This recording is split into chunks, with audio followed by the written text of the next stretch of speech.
Hello and welcome to the Stacking Dingers Show, your home for all things Underdog, Major League Baseball. You can visit our Substack at www.stackingdingers.com, where you can get this show, rankings, and any written content that we actually find time to put out. I am Matthew, aka Sheep, aka Dark Sheep. You can find me on Twitter. I'm changing this because Eric's on the show. I'm not saying X tonight. At D4RK, SH33P _, which Nez loves. And you can follow my draft streams most Friday nights at the Sheep Seats on YouTube. Down on the bottom there is fellow Stacking Dinger contributor Nez. He's Nez Takes on Twitter. And you can find him streaming all Underdog sports at Badge Bros on YouTube. We have been joined this week by Easy, who you can find on Twitter at EricZ116, and he has various DFS and drafting tools at easydfs.xyz, and on YouTube occasionally he does some streams at DFS Made Easy. So welcome, guys. Thank you, Sheep. Glad to be here. Easy. Glad to do a show with you. It's been a while, but excited. I don't think we've ever chopped baseball up together, so this should be a lot of fun. No, usually I'm supplying the written trolls, but we'll do it live tonight. Thanks for having me. It's fun to. I like baseball a lot, man. I'm a projections guy, and baseball has the most projections, the best projections, and I don't know, people aren't that good at using them. IMO. So it's like baseball is my probably favorite to draft as far as where we are on the curve of solving stuff. For sure. And tonight kicks off our three show position preview series.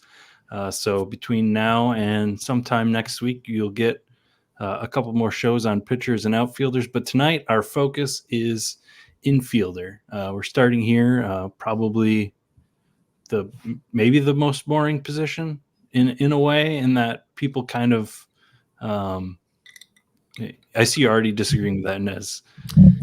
I mean, I think it depends on how you define boring in our contest, but why would you consider it boring?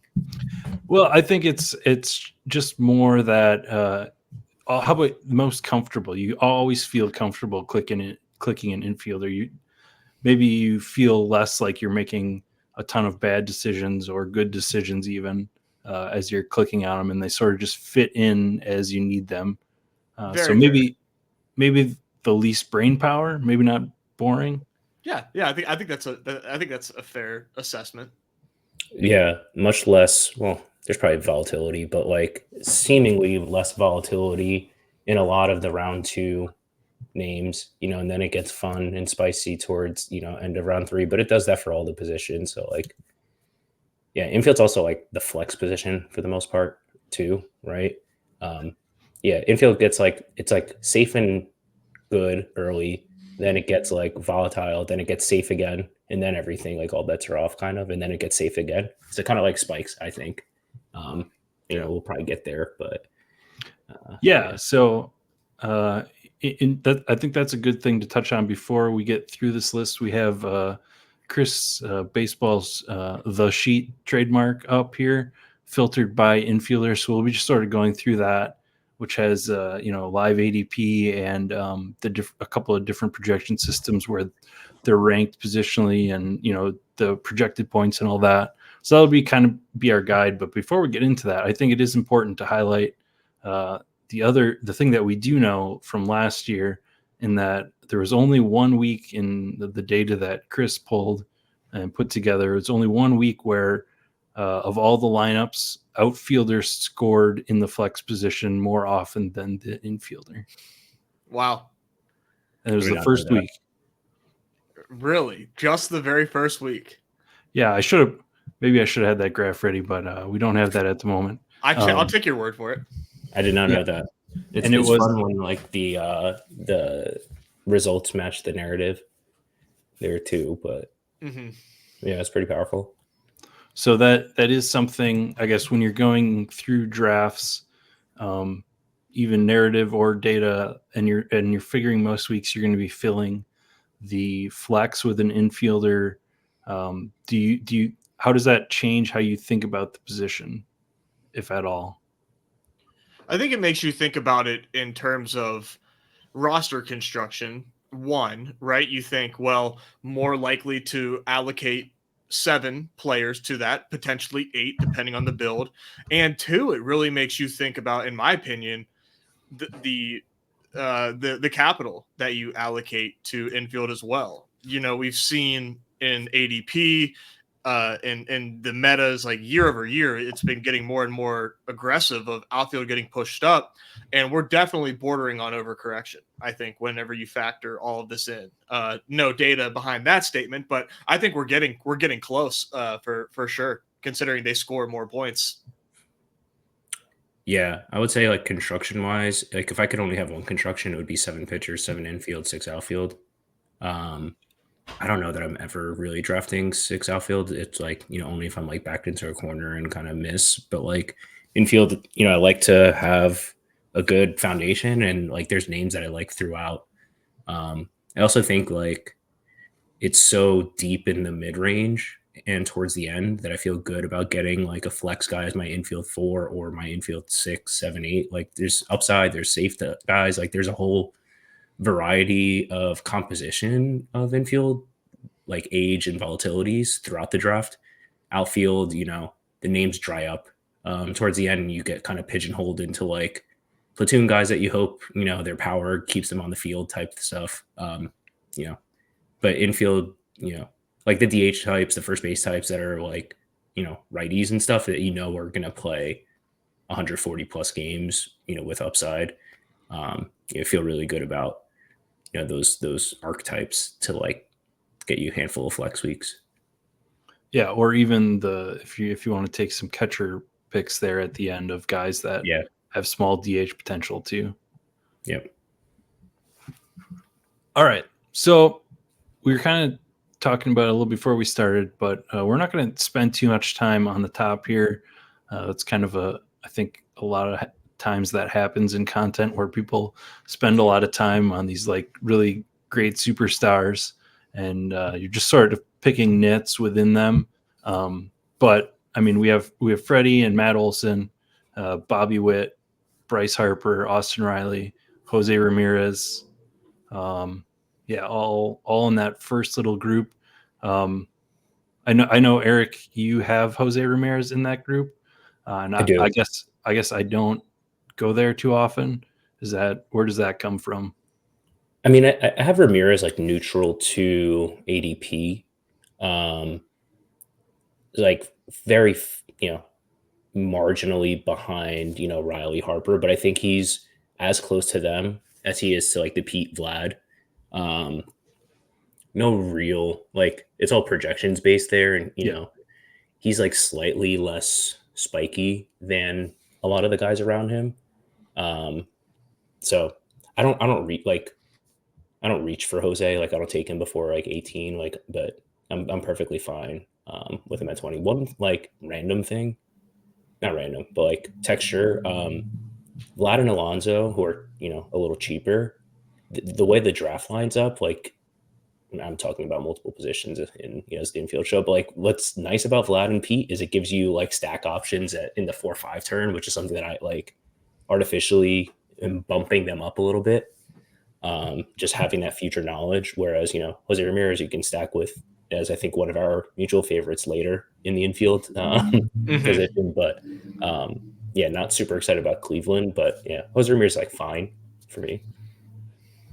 Go ahead, Sheep. I was going to say, how much do you factor in the stack partners at this pick, Nez?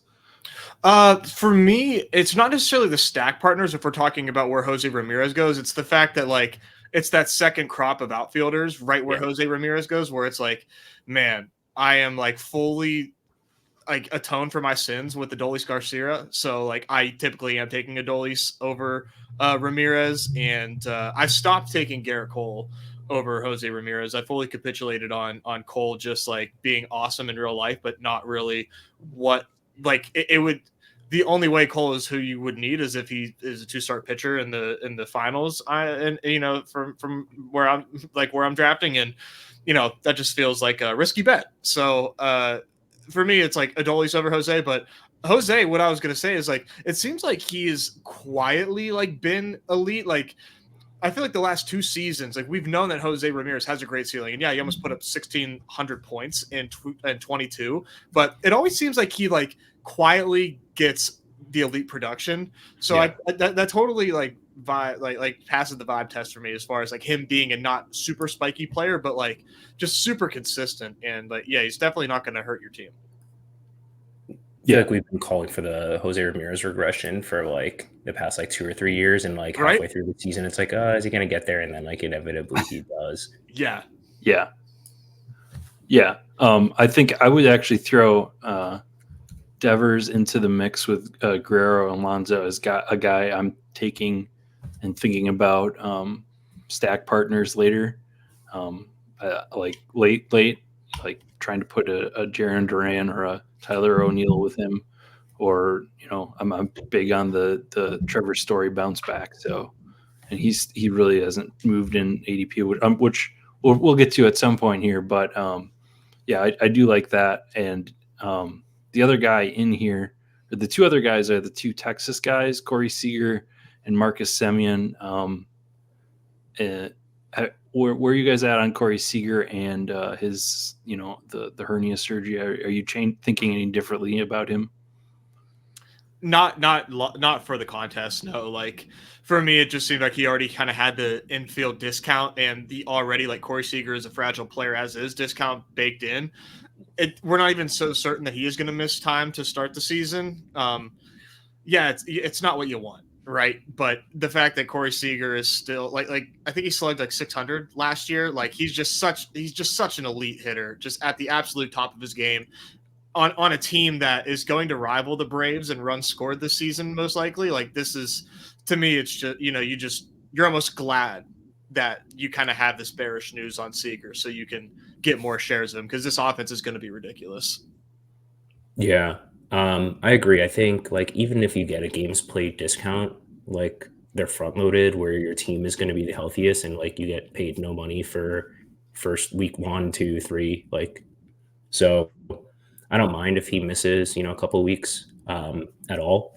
You can even sell yourself the argument like lower advance, blah, blah, blah. Like when I look at Spike Week stuff, like just his, splits profile, by split, or sorry, his triple slash and a couple in like isolated power. Matt Olson's my number 1 Spike Week guy, which is actually why I have him above Freddie Freeman. Corey Seager's tied for second at infield. Corey Seager, Pete Alonso, Austin Riley. So for me, that is a big boost. 14% better than average. There, Matt Olson at 16%. From some of the stuff that I looked at. So I think that is really huge. And is that based on 24 projections or like last season results? No, that's just based on projections, based triple slash and isolated power. Gotcha. For the most part. Cool.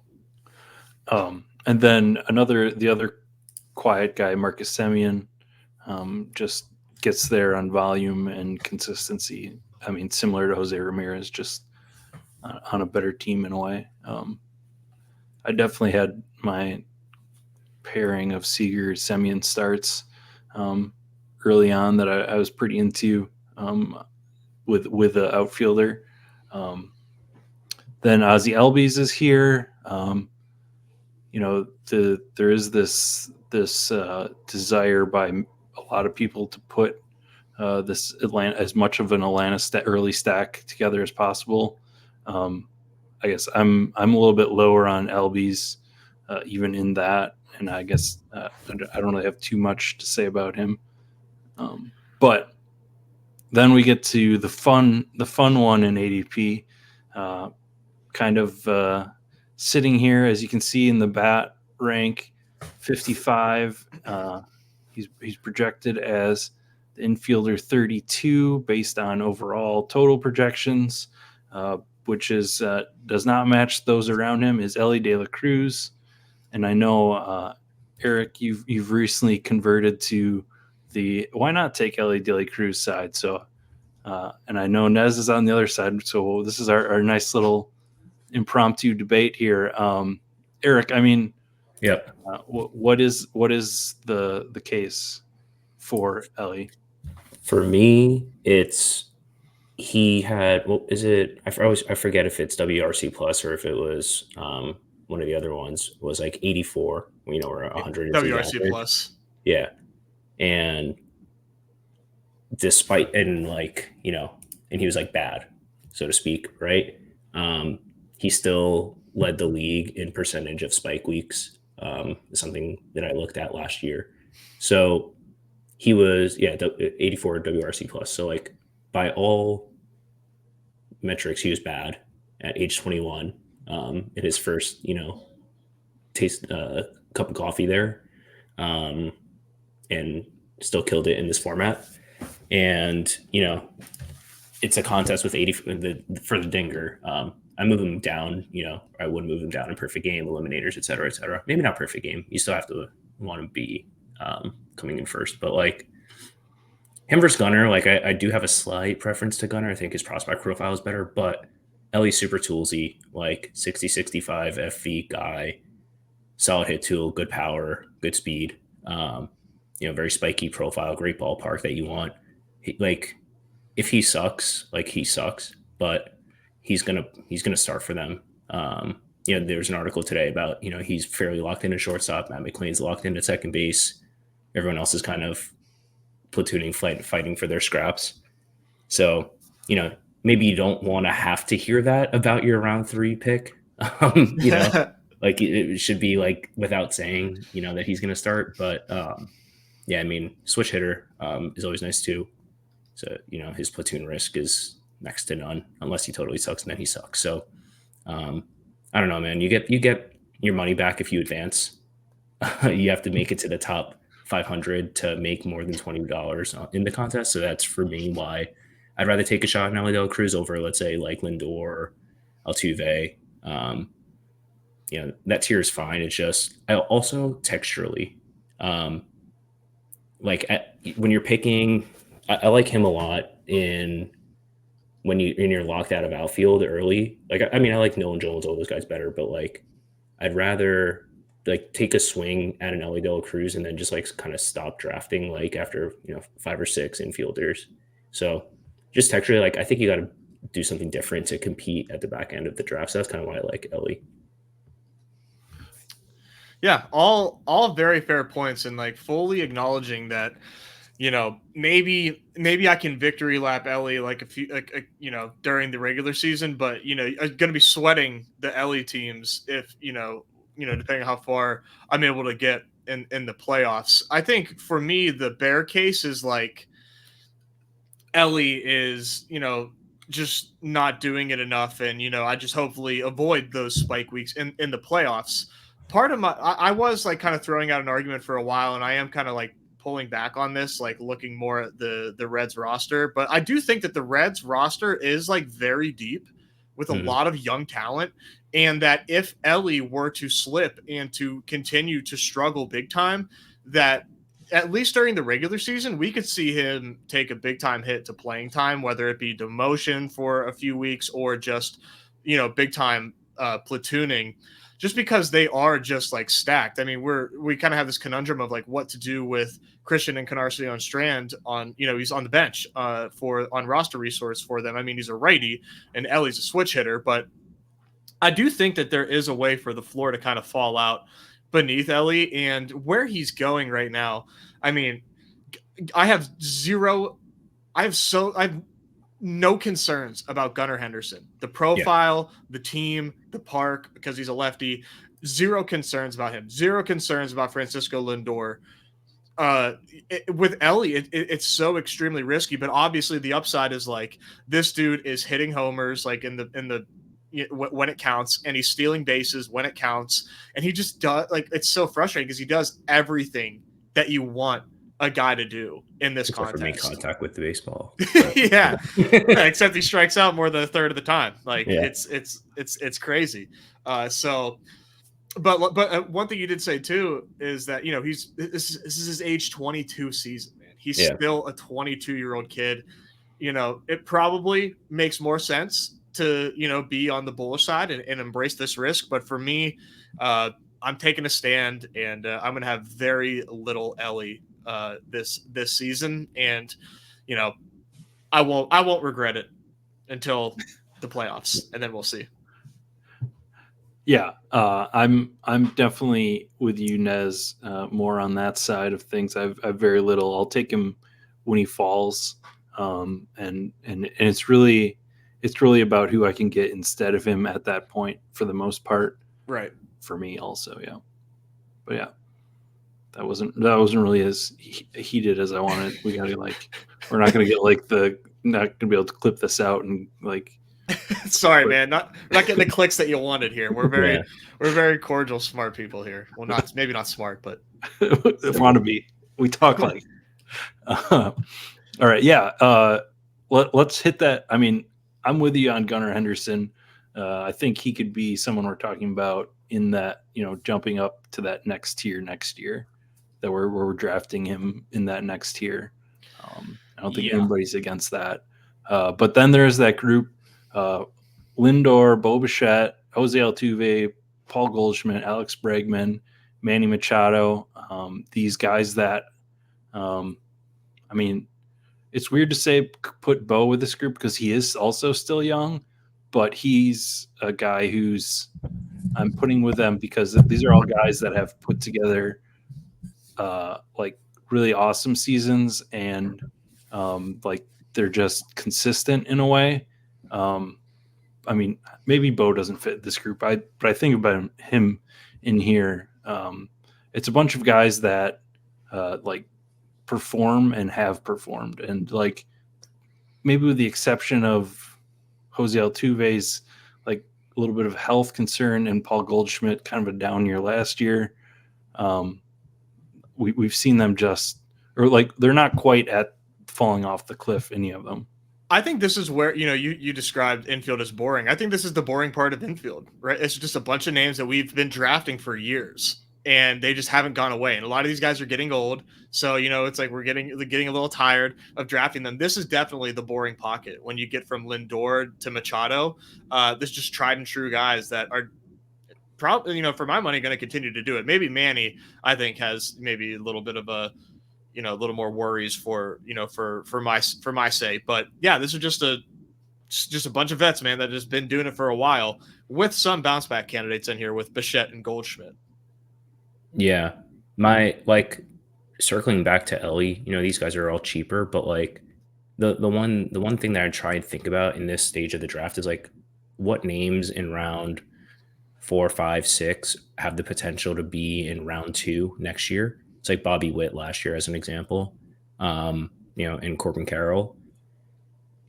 All of these guys are going to be cheaper next year. Like maybe that's like too extreme or like definitive of a statement, but maybe Bo Bichette like has a bounce back, but like everyone else here, Lindor's 30, Altuve's 34, Bregman's 30, Goldschmidt's 36, Machado's 32 coming off an injury.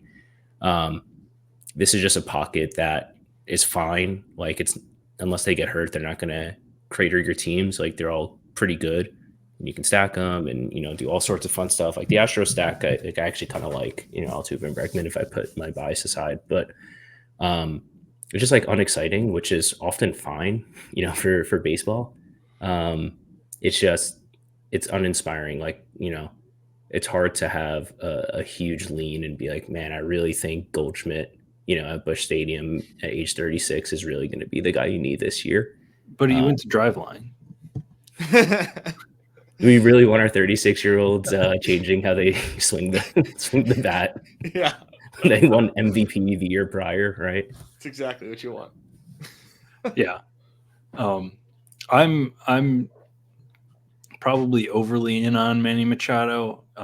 Maybe I'm presuming too much of an injury discount for him now that I actually sit here and look at the projections, especially with where that team has gone, even compared to last year, just who they've lost and who they've added.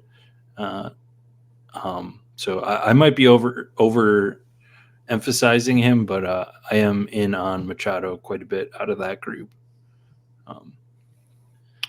he's just been pretty inconsistent, even just throughout his career. So it wouldn't surprise me if we see like a return to like a 500 slugging Manny. I mean, you just look even back into like 2019, we've got 462 slugging, and then in the year before that, 2018, he slugged 538, and then in the shortened season, 580. So he just kind of fluctuates. So you really just have no idea what you're going to get out of this guy. Just a professional hitter. For me, I don't know what it is. I think I just have a bias against his swing. It just kind of looks slow, but he gets it done. And playing, below sea level at that park just kind of gives me like the heebie-jeebies, and the team is trending in the wrong way.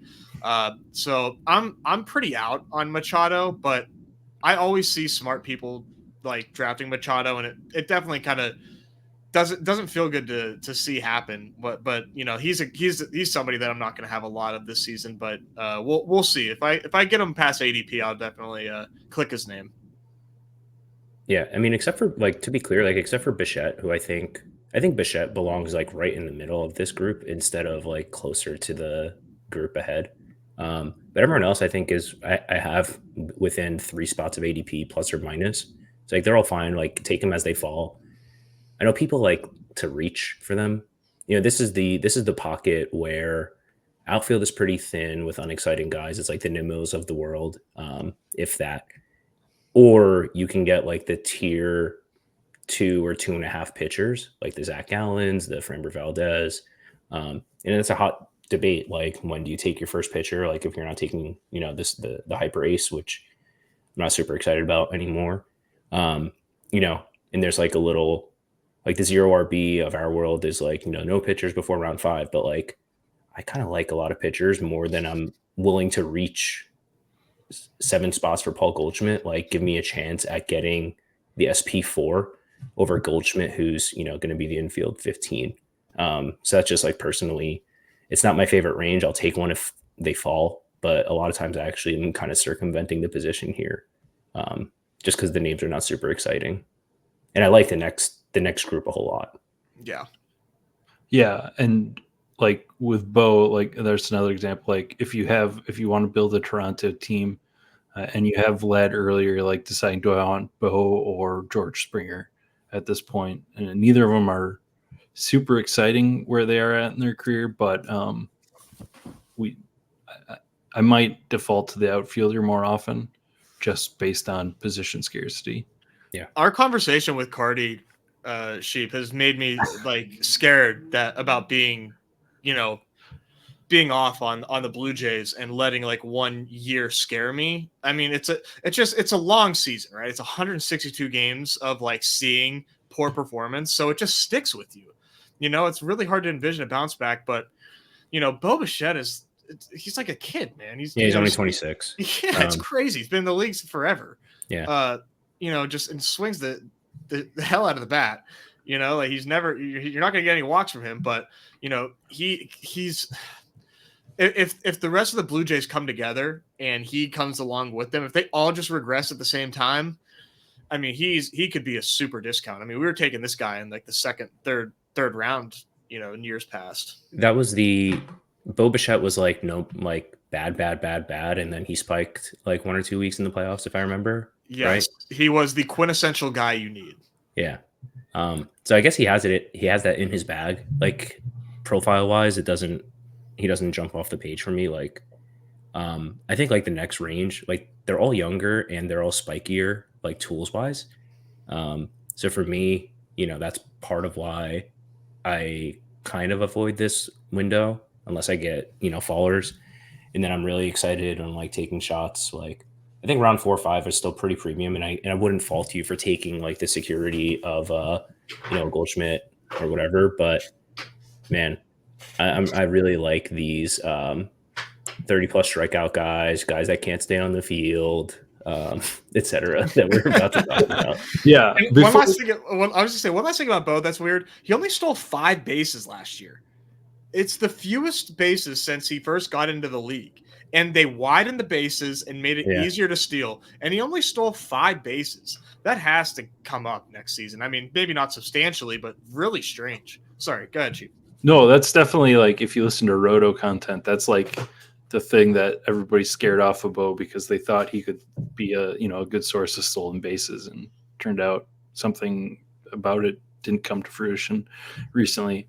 No, I was just gonna say before we get into the next tier, someone who I don't include in the next tier is Adley Rushman, who I am fully out on at this price. I maybe like he should get a lot of catcher and DH at bats, or like all that the bats that he can handle, but I'd rather take the safe tier or the exciting tier next to. He just doesn't fit for me in this group. Yeah, the thing that really surprised me about Adley is I was way off on I was worried about his playing time, right? He's a catcher. Yeah, sure, he DHs. I was worried, like, oh man, where's he gonna get the plate appearances from? He was 21st in the major leagues in plate appearances last year. Yeah. Like, I really 4 games is shocking. Yeah. And maybe that comes down, probably. But I mean, they're going to be a contending team that's playing for a World Series. Just to say, like I shared that sentiment as with you, Sheep. They're like, oh man, like I think this is like way overpriced. He's not getting the catcher the catcher dock that other catchers are. And then I saw he's 21st in plate appearances, and that just blew my mind. So I mean, I don't have a lot of him either, and I do take a lot of his teammates, but I love Adley. I had a ton of Adley last season. It was fun, but I'm definitely way less on him so far. Adley, it's weird to say. He's like too professional of a hitter, I think. He's like awesome. People overuse generational. He's like on the borderline of generational prospect, like a tier 2, like 70 FV, like superstar. Like he was never going to be a bust type guy. And he's been that. Like, I think he's likely to win an MVP in his career. He's so good. Is he going to hit 30 home runs? I don't know. And, he's going to hit 270 to like 290. His OBP is going to be 100 points higher than that. And his slugging will be, mid 400s. It's fine. I just don't think he's going to have, he just like, he's too professional of a hitter. The best way I could put it. So I don't think he has the absolute upside, which like for this format. So he's like the only guy in this range that I'm not high on, but like I respect him a lot. It's really cool. Went to the home run derby where he like started switch hitting in the middle. Like he took his time out and then came out swinging the other way. And I was like, wow, that was like so freaking cool. Yeah. So like, I guess he has, obviously he has enough power to hit the ball out of, hit BP out both ways. But yeah, I don't know. I kind of like all the other guys around him. Like, especially like there's no like playing time upside too, if you're baking him in to play 140 to 50 games too. So he's going to have to start, swinging for the fences a little more. Mm-hmm. Yeah. I think he does land in this position because of the shine, as well as the like upward trajectory of the team. I think people want to stack Baltimore this year. For sure. All right. So now what we've been alluding to, the exciting, possibly broken, maybe not broken tier. I guess maybe we should talk about Nolan Arenado. He doesn't really fit in that before we put this group together. I feel like he's kind of like the Goldschmidt of this tier, even though he's around pieces that are just so unlike him, right? There's a lot of up and coming infielders where Arenado goes, but I kind of liken the Cardinals to the Blue Jays, where it's like, hey, if everybody, which it kind of feels like a weird ask, if everybody can just regress, like then like this team might be dangerous. It's like, can that really happen? And Arenado's been, the projections don't really love Arenado either. I mean, yeah, he's an above average hitter, but they're not like head over heels over Arenado. He like jumps off the page low if you really subscribe to Cardi. And obviously, you guys did a great job, like, talking to him about like I forget. I think one of you asked him like, "Oh, you know, people don't always use your stuff because you like sometimes like super high and super low." And he's like, "Yeah, that's like why you should use me." And like no one, and like I don't know, have a conversation with yourself. Like, do I think Derek Carty is great at this? Because if you do, then you're gonna have 0% Milner Arenado because he like the color coding here. He's like white. Everyone else on the like he's literally like the lowest on this page for however low you scroll down for points per plate appearance. Like tied with Jackson Holiday, right, in the bad X. You know, so if you listen to Cardi, like Nolan Arenado has fallen off a cliff and then fell off a cliff after that, and then got run over. So like, I don't know.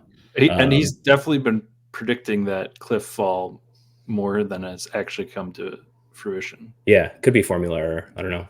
Yeah. Well, it's interesting. You know, he goes to St. Louis in 21, 112 WRC plus. He's fine.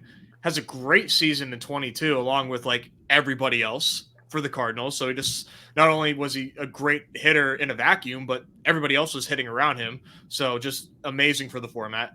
And then he falls way back to earth last season at a 107 WRC plus. So yeah, I mean, yeah, Cardi is. I mean, the Bat X has him 98 WRC plus, which like as a Pirates fan, I'm just like levitating seeing this. Please, Like, yeah. fuck yeah.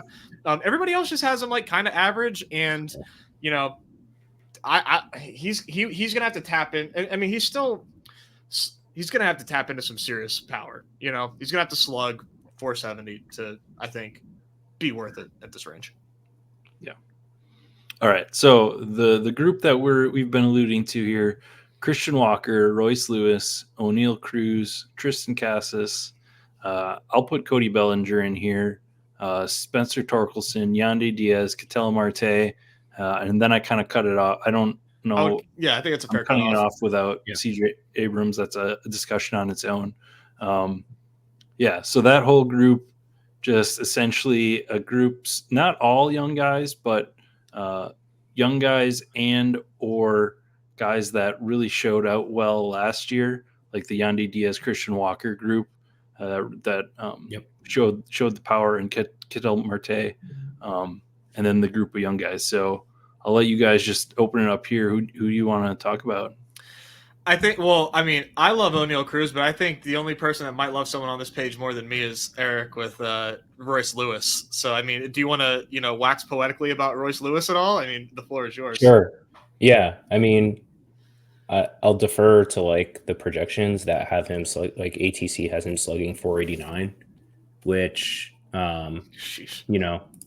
they have Vlad Jr. for 503. They have Jose Ramirez for 495. So like, in my color coding, he just like way jumps off the page. Like if I could only look at one stat, it's either WOBA or like slugging. Like slugging tells you everything you kind of need to know as far as like, at bats per time at the plate, or sorry, not at bats, total bases versus time at the plate. So like if he's getting, he's getting an injury discount, but he's not losing playing time. Like he's a righty, so he's not going to get like hunted by lefties. He's not going like, well, maybe this is famous last words. Like he's not going to get Rocco Baldelli'd.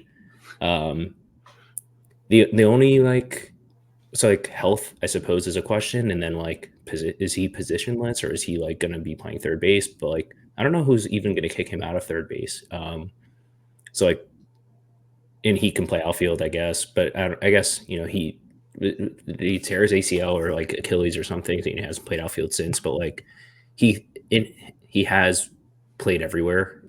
So he's 25, like small sample last year, like absolutely fucking killed it. It's just a profile that I want. And like in round, what is this, 7? Like I'm fine if he misses 2 weeks in June. Like, I don't care. Mm-hmm. I'm drafting 7 infielders, and like for the 2 weeks that he misses, like hopefully I can use 3. And if not, like I'm fine eating that. Like, I think he's the highest spike score guy. That's cheaper than like round 2 for me. So I think he's the likeliest infielder outside of those guys going in at the round 2-3 turn to spike in a single week. And his projected for 130 games. If you get 150 out of him, like, you're laughing it all the way to the bank. And if you don't, like, I think 130 is totally fine at this spot. I'll just fill it in with Matt Chapman at the end. Yeah, no, well said. I mean, he's super exciting.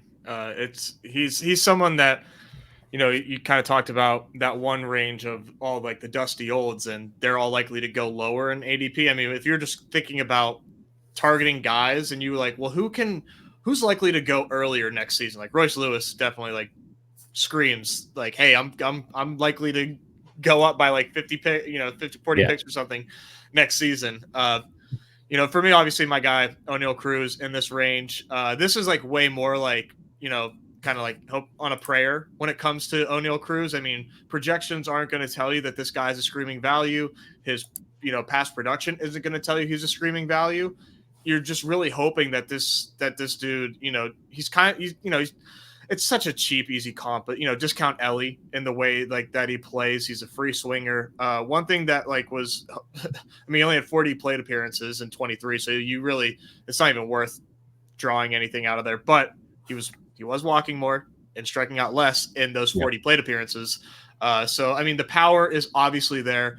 He's a big spike week guy. I mean, I can't guarantee you he's going to give you, consistent production or anything, but he's obviously got the huge spike week potential. So, for me, he's someone that, like my biases are very clear here, but I want to, he's an exciting player, regardless. And, health withstanding and the ability to turn into more of a professional hitter so he can have more walks and give you more consistency along with those spike weeks. I'm excited. I think the one thing that I will say is, I would love to see, we don't really see the distributions of range of outcomes for these projections. I would love to see like the 75 or 80th, percentile on O'Neal Cruz and what his ceiling looks like. Cause it's gotta be one of the highest in my opinion. I mean, I think none of these projection systems have him over 30 home runs. You don't probably have to go too far down the right tail to get to 30 for him. Yeah, I totally agree. Tristan Cassis is an interesting one here to be right next to Nolan Arenado because there's a similar bat factor on him. Everybody was pretty hyped on him. All the other projection systems on Fangraphs, all the usual ones that everybody uses, like we're showing some great stuff. And then Cardi came in last and has him much further behind the rest. I have seen it theorized. I don't know if it's true, but that it could be that the bat is really down on lefties in Fenway. It doesn't surprise me. Yeah. More than other systems. But obviously talking about a guy that could be going higher next year based on a progression from last year, throughout the season, we saw him improve so much. And then just like he should have a consistent lineup spot and playing time. There's like no one to supplant him. Like the days of Bobby Delbeck are long gone. Maybe he'll have a super great spring training for the third year in a row, but he's pretty supplanted in that position. Yeah, good player. I like lefties in general for us, just like, more playing time. They're going to face more righties. Yeah. Very interesting the way Cardi has him projected versus everyone else, of course. For me, I don't get a lot of Cassis because I am typically, going O'Neal Cruz. And, we're getting close to a tier of where like I am just pounding infield over and over and over. So like I'm excited to get to that tier, looking to see where Cassis goes around. So yeah, there's some outfielders here. Cruz, I take Joe Ryan around him, and some pitchers. I'll even like dip, below him at pitcher for Cassis. So, and I'm also like, I don't know how you guys feel about the Red Sox lineup, seeing some bullishness, around our parts when it comes to the Red Sox lineup. I'm not so certain that they're going to be an offense that we're excited about. I mean, we everybody and their dog loves Tyler O'Neill. We're happy he's there. Trevor Story, he's healthy. But is this an offense that like we should be like saying watch out for? For my money, no. Yeah, I think they're likeliest to be in the AL East basement, if anything, right? And it's not a great ball. Like you think of, Pesky's pole. It's like, yeah, if you like wrap a line drive around the corner, it's shallow, but it's actually, it's not a great ballpark for lefties unless you do that. It's good for righties if you can elevate the ball, but Tristan Cassis isn't that. But he's super young. I just always take Royce Lewis and O'Neill Cruz ahead of him, but I do have him ahead of ADP. And they are. I'm not excited about the Red Sox, but they are quite stackable. There's like guys at every part of the draft. Like there's Devers early, there's Yoshida, earlier. Then there's Casas, and then you have Story, and you could fill it in, Duran, et cetera, et cetera. So like it's fine. Like good profile, like power hitting lefty. It's 24 years old and has done it at the major league level is great. I'm not super worried that he buries me. I think the like burial risk of like, wow, I faded this guy is much higher on like Royce Lewis and O'Neill Cruz. And like for some reason, like I like Spencer Torkelson more. My spreadsheet is telling me like that it's the same, but I don't know. There's something about Torque that I kind of like, and that's not a great ballpark either. Yeah, he does project better in both systems. We have here ATC and BAT. Yeah, work. I feel like this is a like a rant, but I know we're talking in Discord about like Jorge Soler and like he landed at Oracle Park and it's bad. It's like every ball. It's like with the exception of Coors and Great American Ballpark, like we complain about every single ballpark, right? It's like bad park. Like I get it. Like, but the real answer is like there's like two or three great ballparks. There's like maybe a handful good. There's a handful that are like really bad, and everything else is like kind of whatever, and like doesn't really matter. So I don't know. I'm trying not to overreact. It's a fun talking point. I'm trying not to overreact to ballparks. It's like it's baseball. Yeah, I don't know. Torque hit 31 homers last year, and that's one of our classic not good parks. So yeah, it's a good point. I don't want to double count the Soler landing spot either.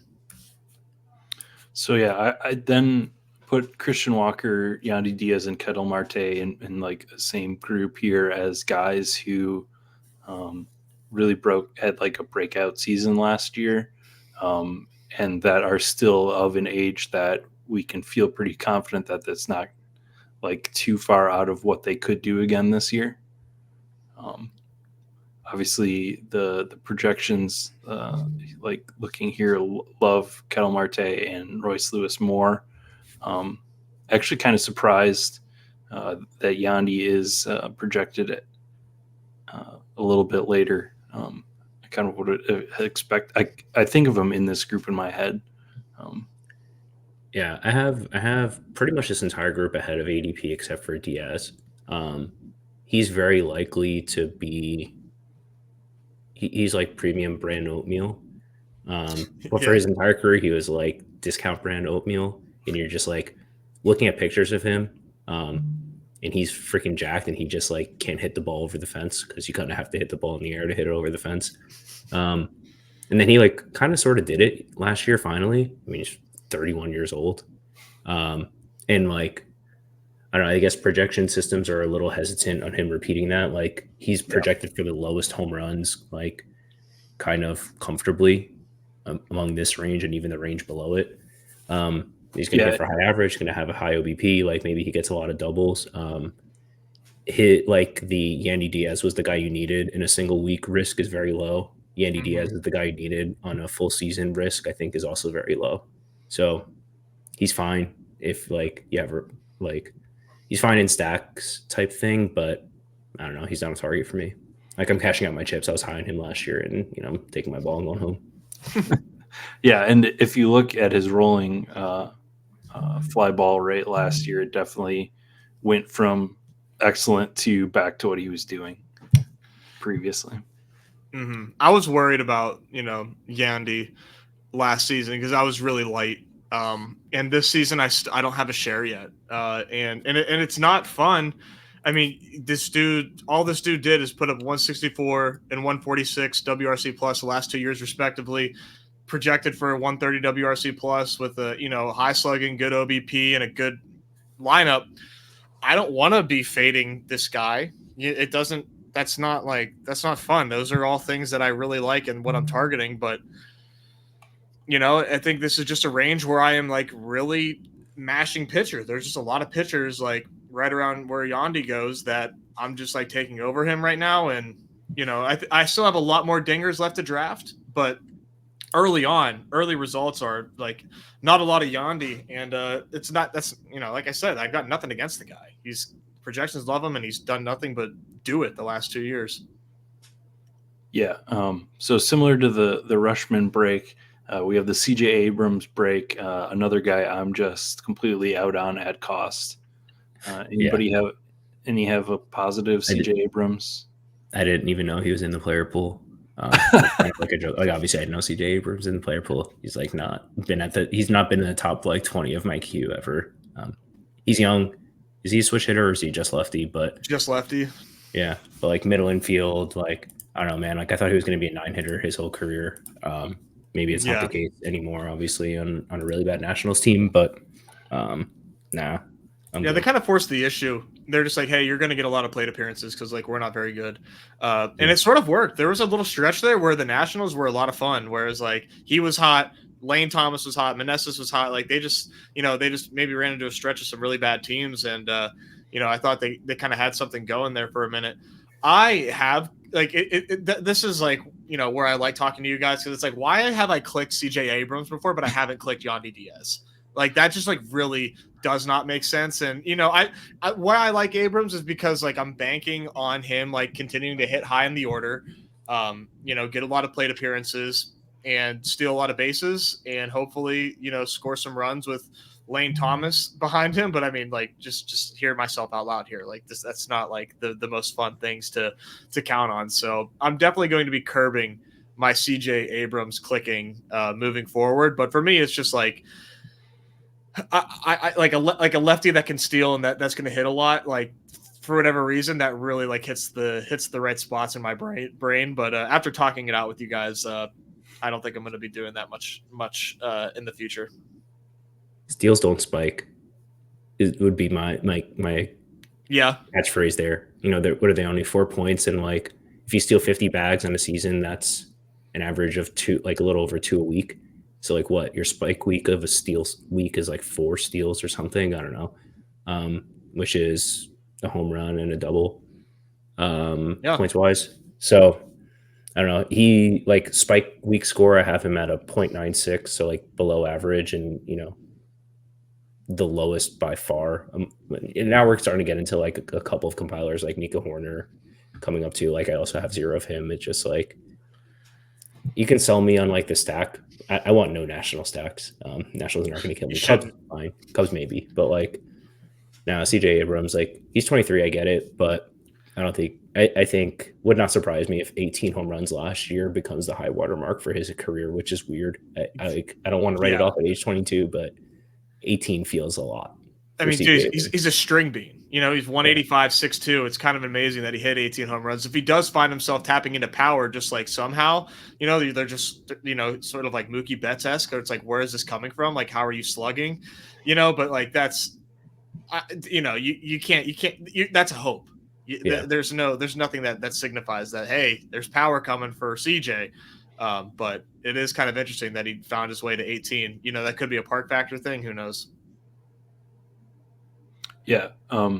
So I think actually this next group, I would actually consider them stack partners. A lot of this group, the person that I'm taking, let's see, like Gleyber Torres, Nathaniel Lowe, Xander Bogaerts, Matt McClain, Josh Young, Nico Horner, Dansby Swanson, Rhys Hoskins. I'm going to put Max Muncy in there. Willie Adames, Hassan Kim, Vinny Pasquantino, like Andres Jimenez, Anthony Volpe. Like this group now becomes where I'm personally looking for value, somebody falling quite a bit and just hopping in there just to get that share where I can, or I'm either thinking about a future stack or a stack I've already put together. So I don't know if anybody else has I know, I guess easy. I'll let you touch on Matt McLean. I think you're taking him outside of stacks, Yes. but in general in this group, do you guys feel that way? Well, I do think I am pretty stack heavy here. There are a couple names here that like I am like in love with, but I'm I'm curious to hear Easy's thoughts on McLean. Yeah, I'll get to McLean. I like Glaber. I like Hoskins and I like Muncie. I don't know if they're like a tier below. I actually have them ahead of a lot of the guys that are like oatmealish above them. I don't take any of the Cubs. Like I understand if you have like Suzuki and Ian Happ or whatever, you want to stack it up, like fine.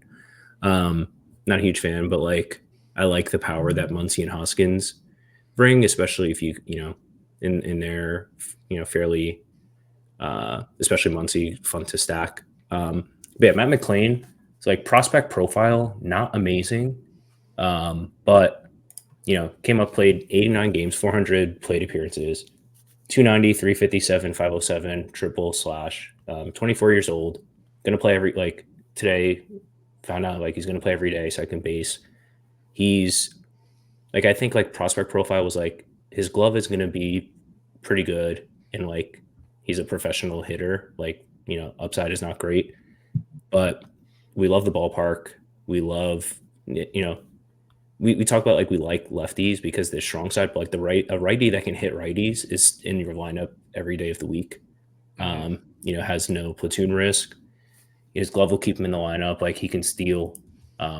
If I didn't take ADP into account, like I have him ranked 60th in the entire pool.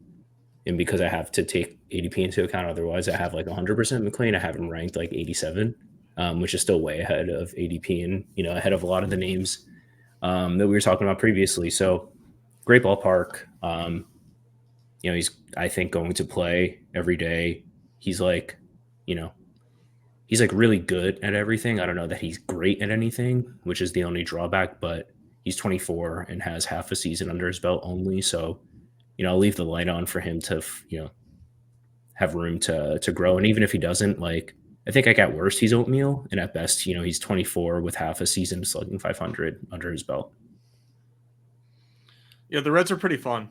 He's just like one piece of this, just super talented young core that they've established there, which like annoyingly is mostly all infield eligibility. Yeah. But really good team there. Some names that you mentioned that like I'm taking a lot is like one, Jackson Holiday.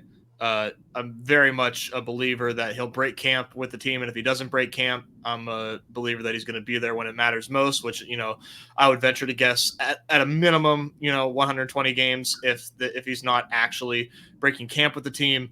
And big believer in his skill, number one prospect in baseball. Great team around him, good home park for lefties. I am all in on Jackson Holiday, and I'm seeing a lot of people get Jackson Holiday discounts. So I'm wondering if this is like me, like supporting this ADP, and maybe I need to let him fall a little bit more. But he's a big part of my portfolio. And then the last player that you mentioned, Vinny P. I'm all over Vinny P in my drafts. It's rare that I leave a draft without him. We were robbed of a Vinny P breakout last season with the shoulder injury, which you don't really want your hitters coming into a season post shoulder injury, but projections are still really into Vinny P.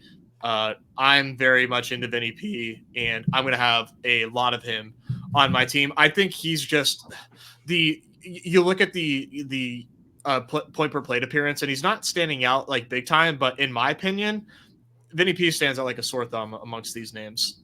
So I'm very much into getting him in like a quarter of my teams this season. Yeah. So for me, I am in on the Cubs quite a bit. I'm taking a lot of Ian Happ and following that up with Dansby Swanson. I do skip. I'm pretty much fully skipping Nico Horner. Just I don't. There's not the I'd spike agree. profile there. And maybe I'm too bat pilled here on Dansby, but I'm going back there, and then I'm with you on Max Muncy, like just the spike week potential there, and definitely I don't need another Dodger to play him.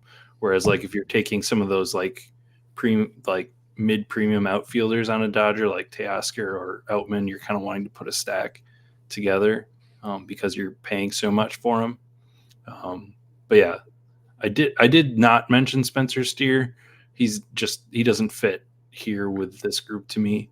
I should also say another guy I'm not getting any of is Nathaniel Lowe. Me neither. I'm really taking Young over him.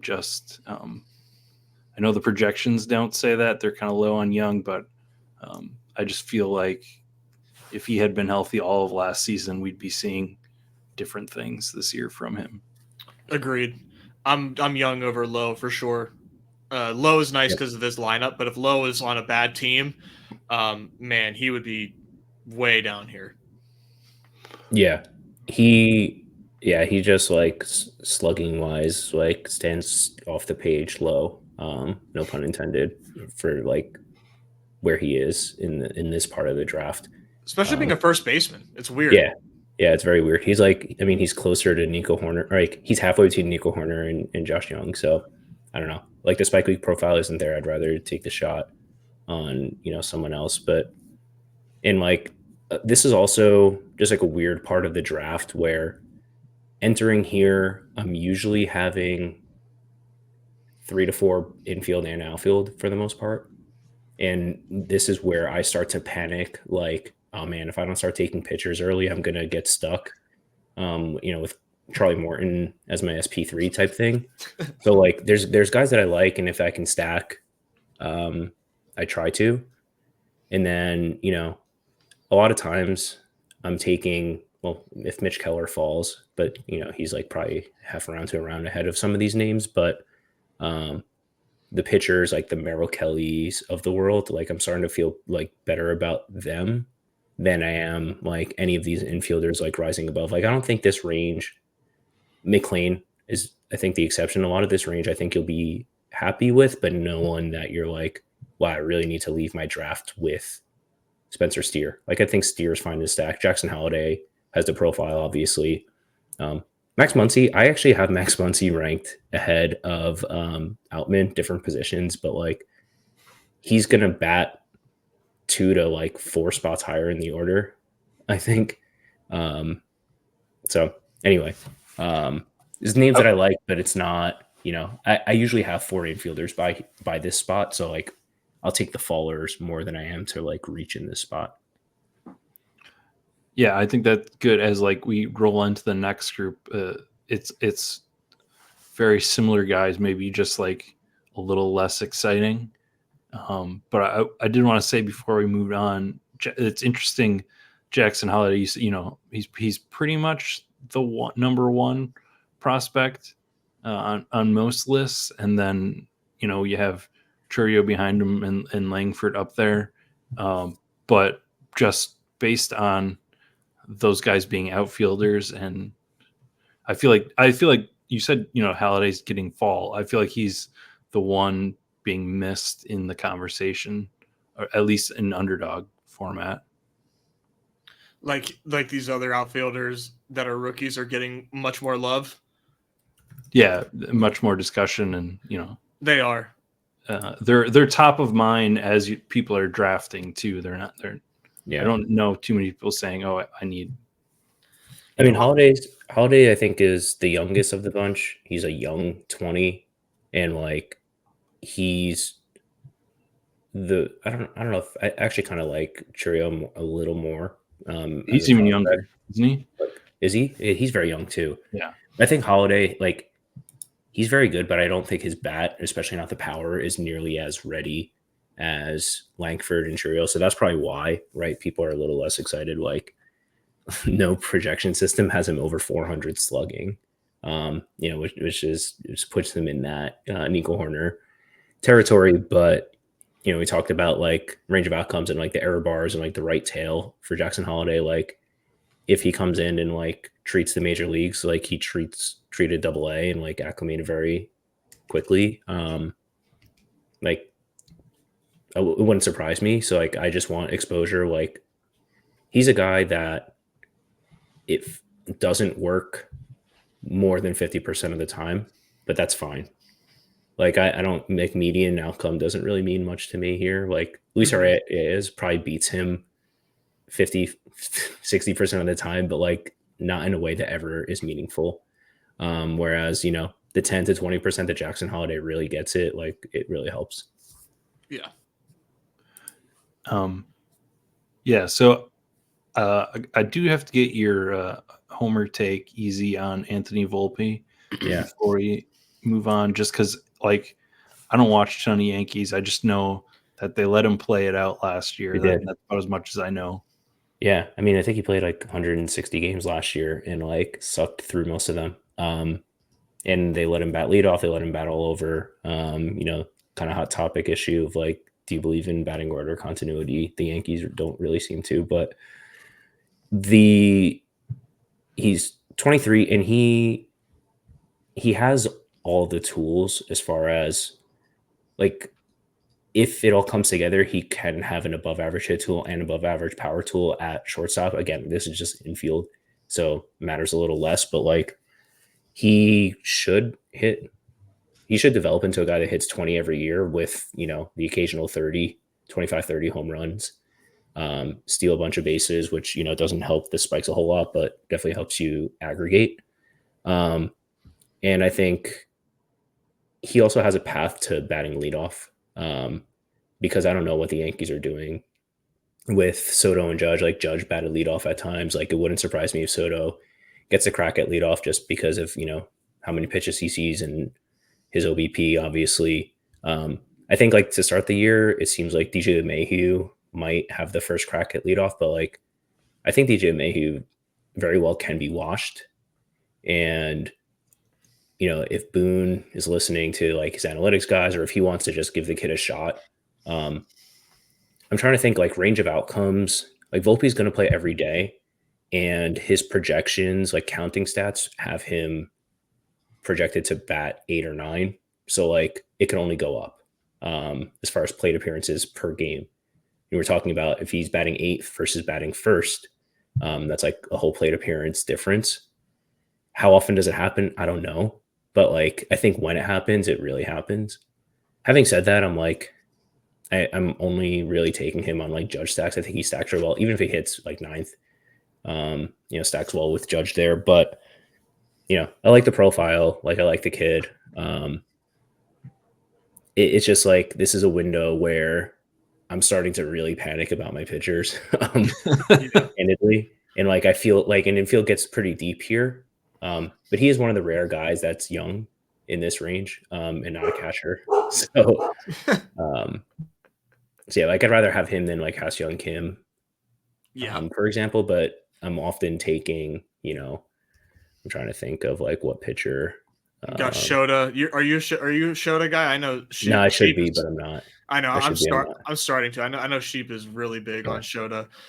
Kim, Kim was an awesome story last year. He was like the best player on the Padres, but I'm not really getting a lot of Kim. But bro, Anthony Volpe as a rookie putting up a 2020 season, and now you add Soto to this lineup. I mean, I really like his upside in drafts, but like you said, he's just around a pocket where like I am always taking Vinny P, and also like I also need pitchers around this range, so I really have to pick and choose when he makes sense for me.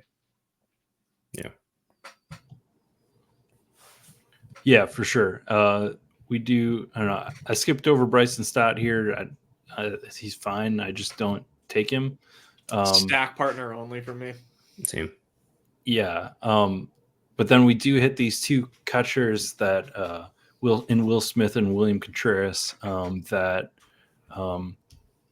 sort of like for me, I'd much rather have them than if I'm taking a catcher than Adley. There's no reason to compare them, but just in comparison in general to the like hit tool to playing time sort of stuff, like just waiting till now is much better to me. Will Smith, just with the lineup, you look here, he's the standout red in the per plate appearance scoring. I've fallen off William Contreras just as much as I was taking him in the bullpen. I think it's because I'm similar to you guys where I am getting a pitcher here. I certainly think he's still fine here in a Brewers group.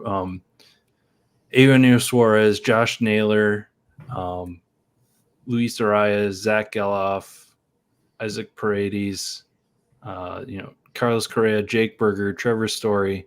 Like, there's a bunch of different profiles I see in this next group. I mean, even going on, Ezekiel Tovar, Alec Boehm, Nolan Gorman. Like, there's guys here that are spike week targets. There's some boring oatmeal if you want, like Luis Arias, or bounce back guys and Carlos Correa, Trevor Story.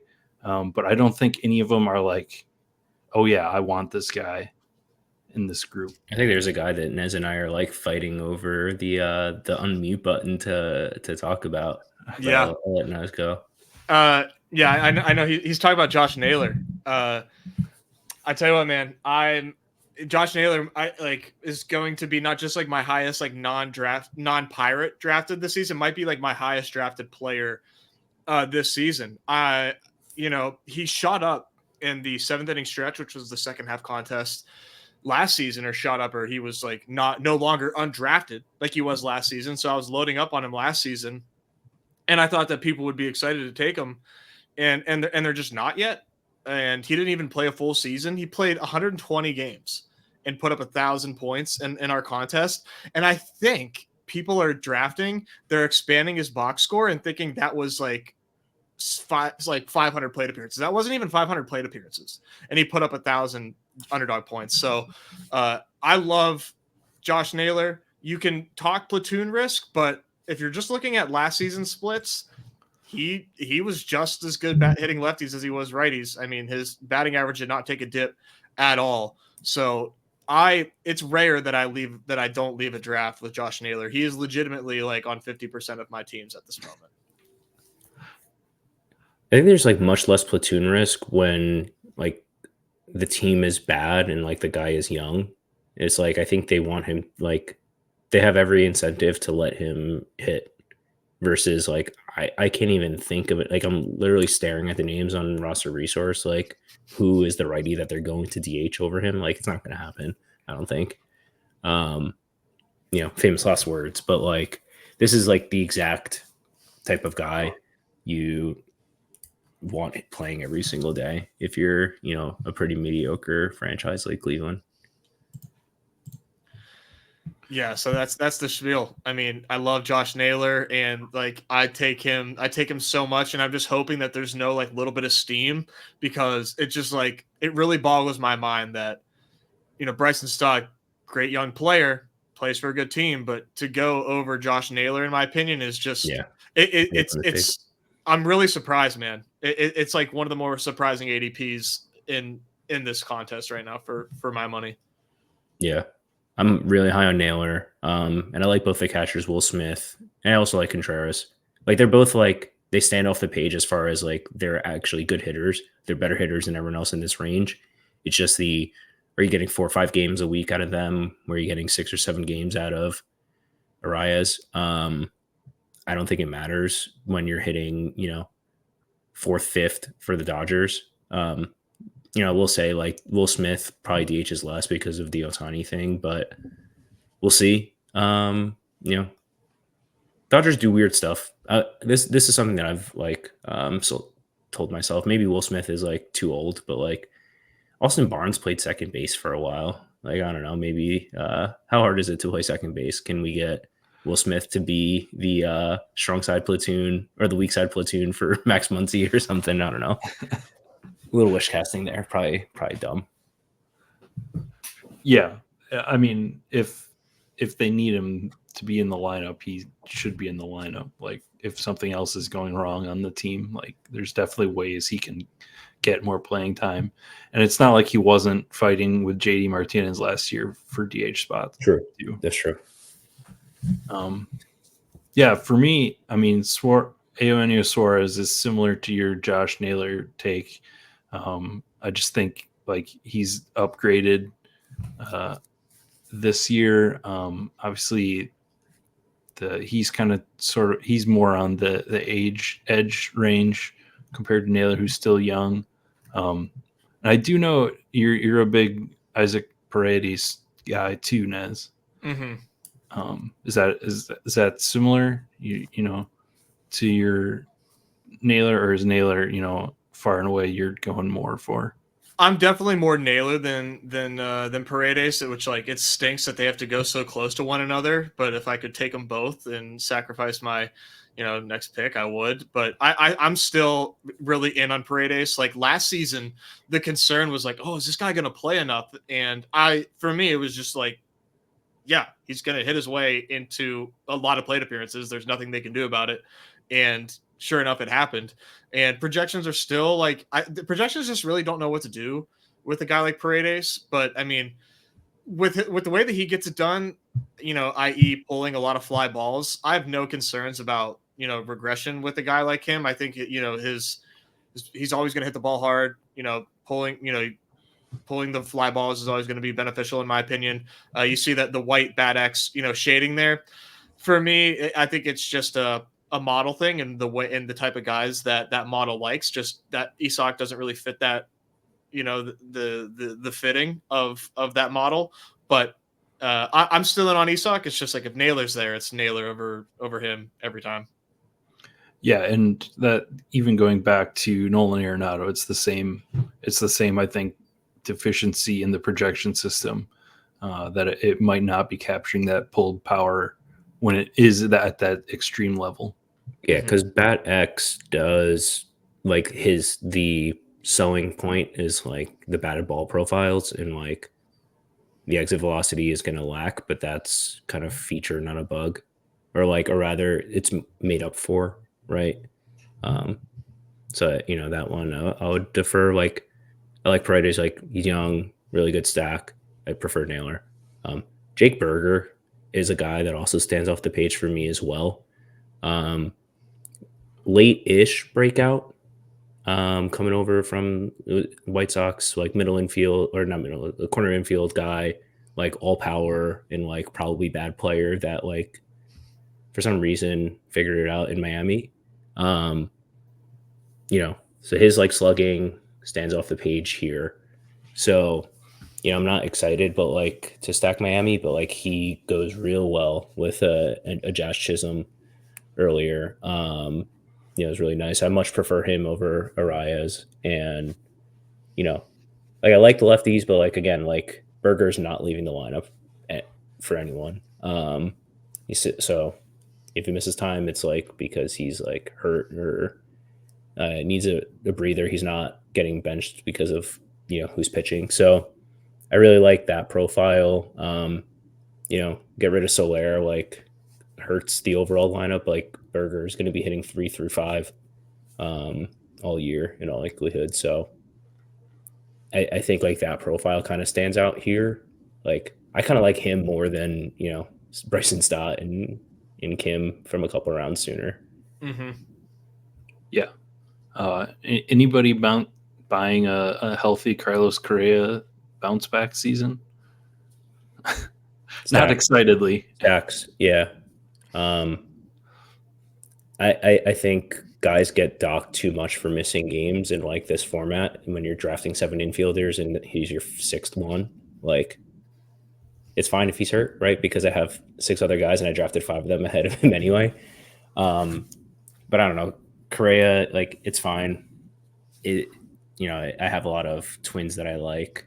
And he's another guy. He's probably not gonna he doesn't have platoon risk. He's just gonna miss games because he's like banged up. But I think and he can field, so he's not getting pulled in the middle of games. Like maybe he gets pitch run for. Now that he's slowed down a little bit.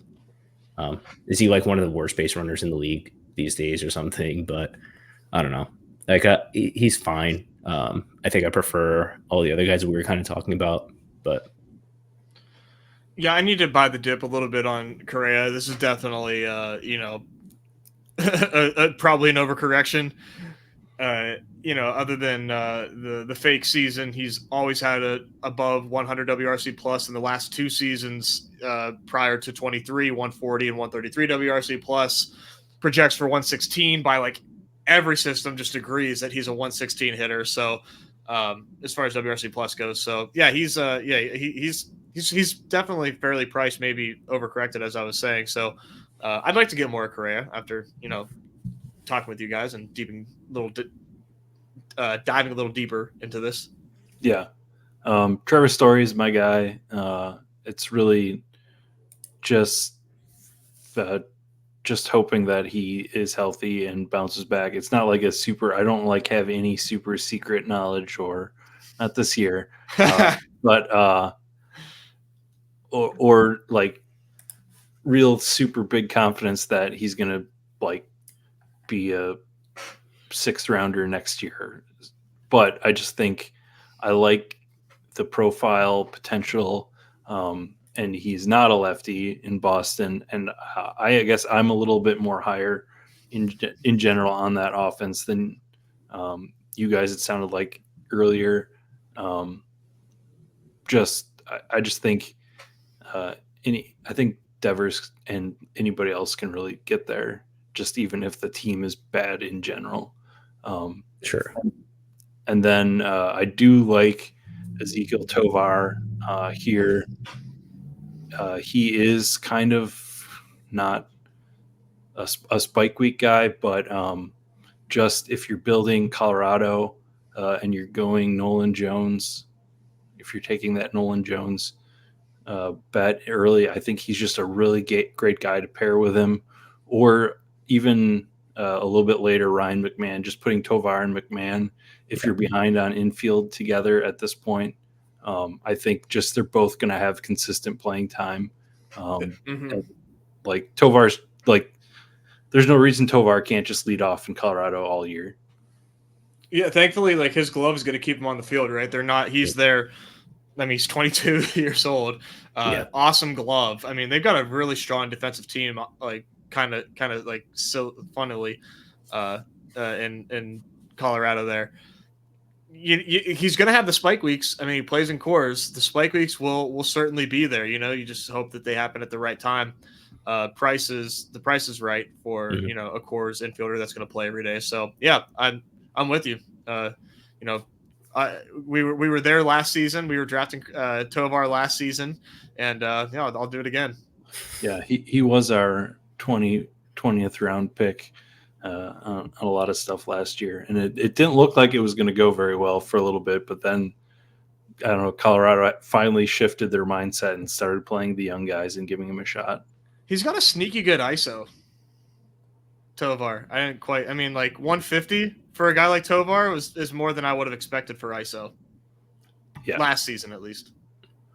Yeah. I think it's fine. Like, I think it's more doubles than home runs, but like Coors is actually, I mean, I'm not looking at it, but like, I think Coors is a better doubles park than home run park anyway, just because the outfield is so big, and you have to play it a certain way. So like, and he's got the speed, and doubles are fun and fine too. I have him and McMahon like back to back.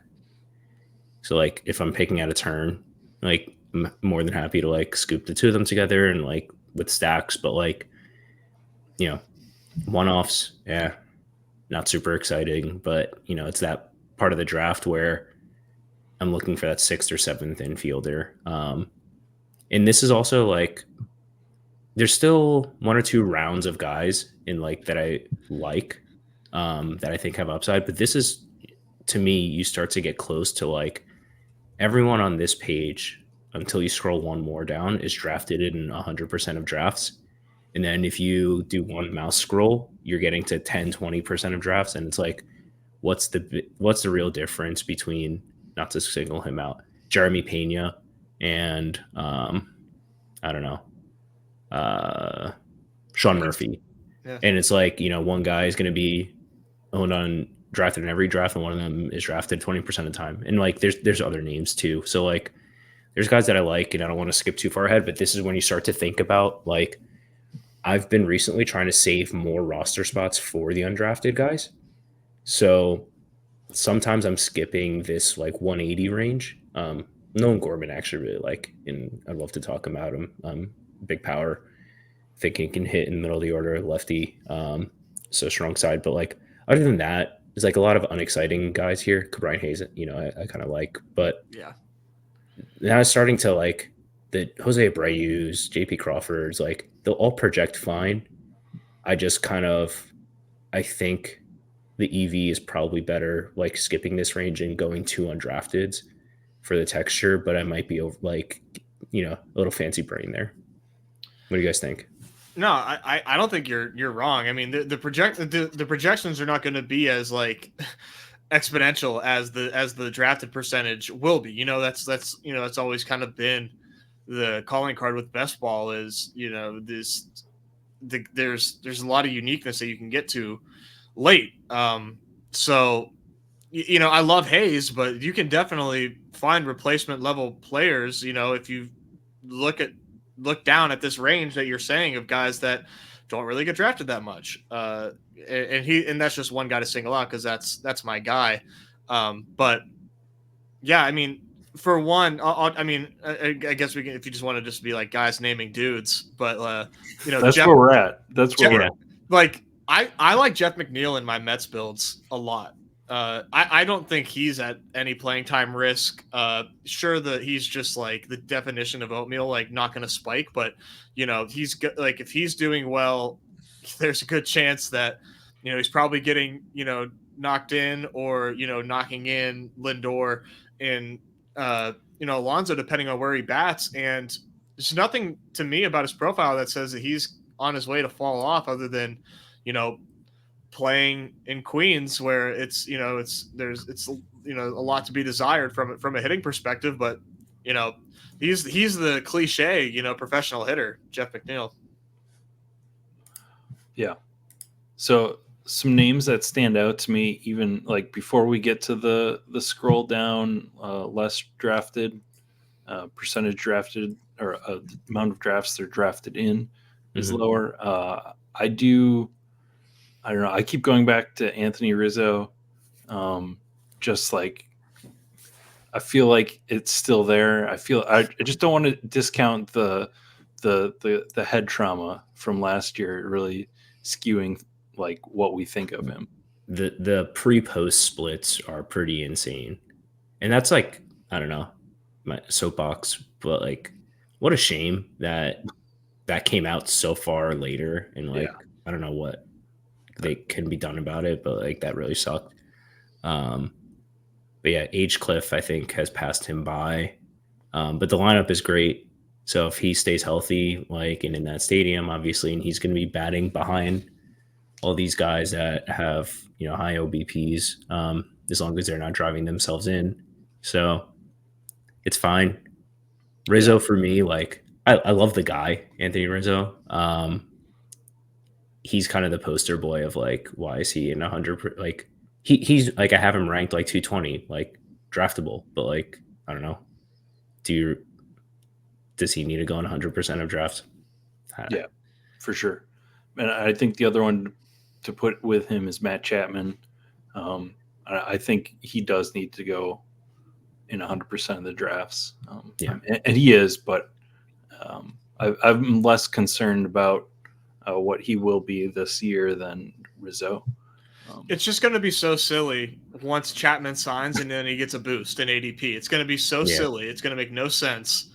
I don't know that it could honestly matter where he goes.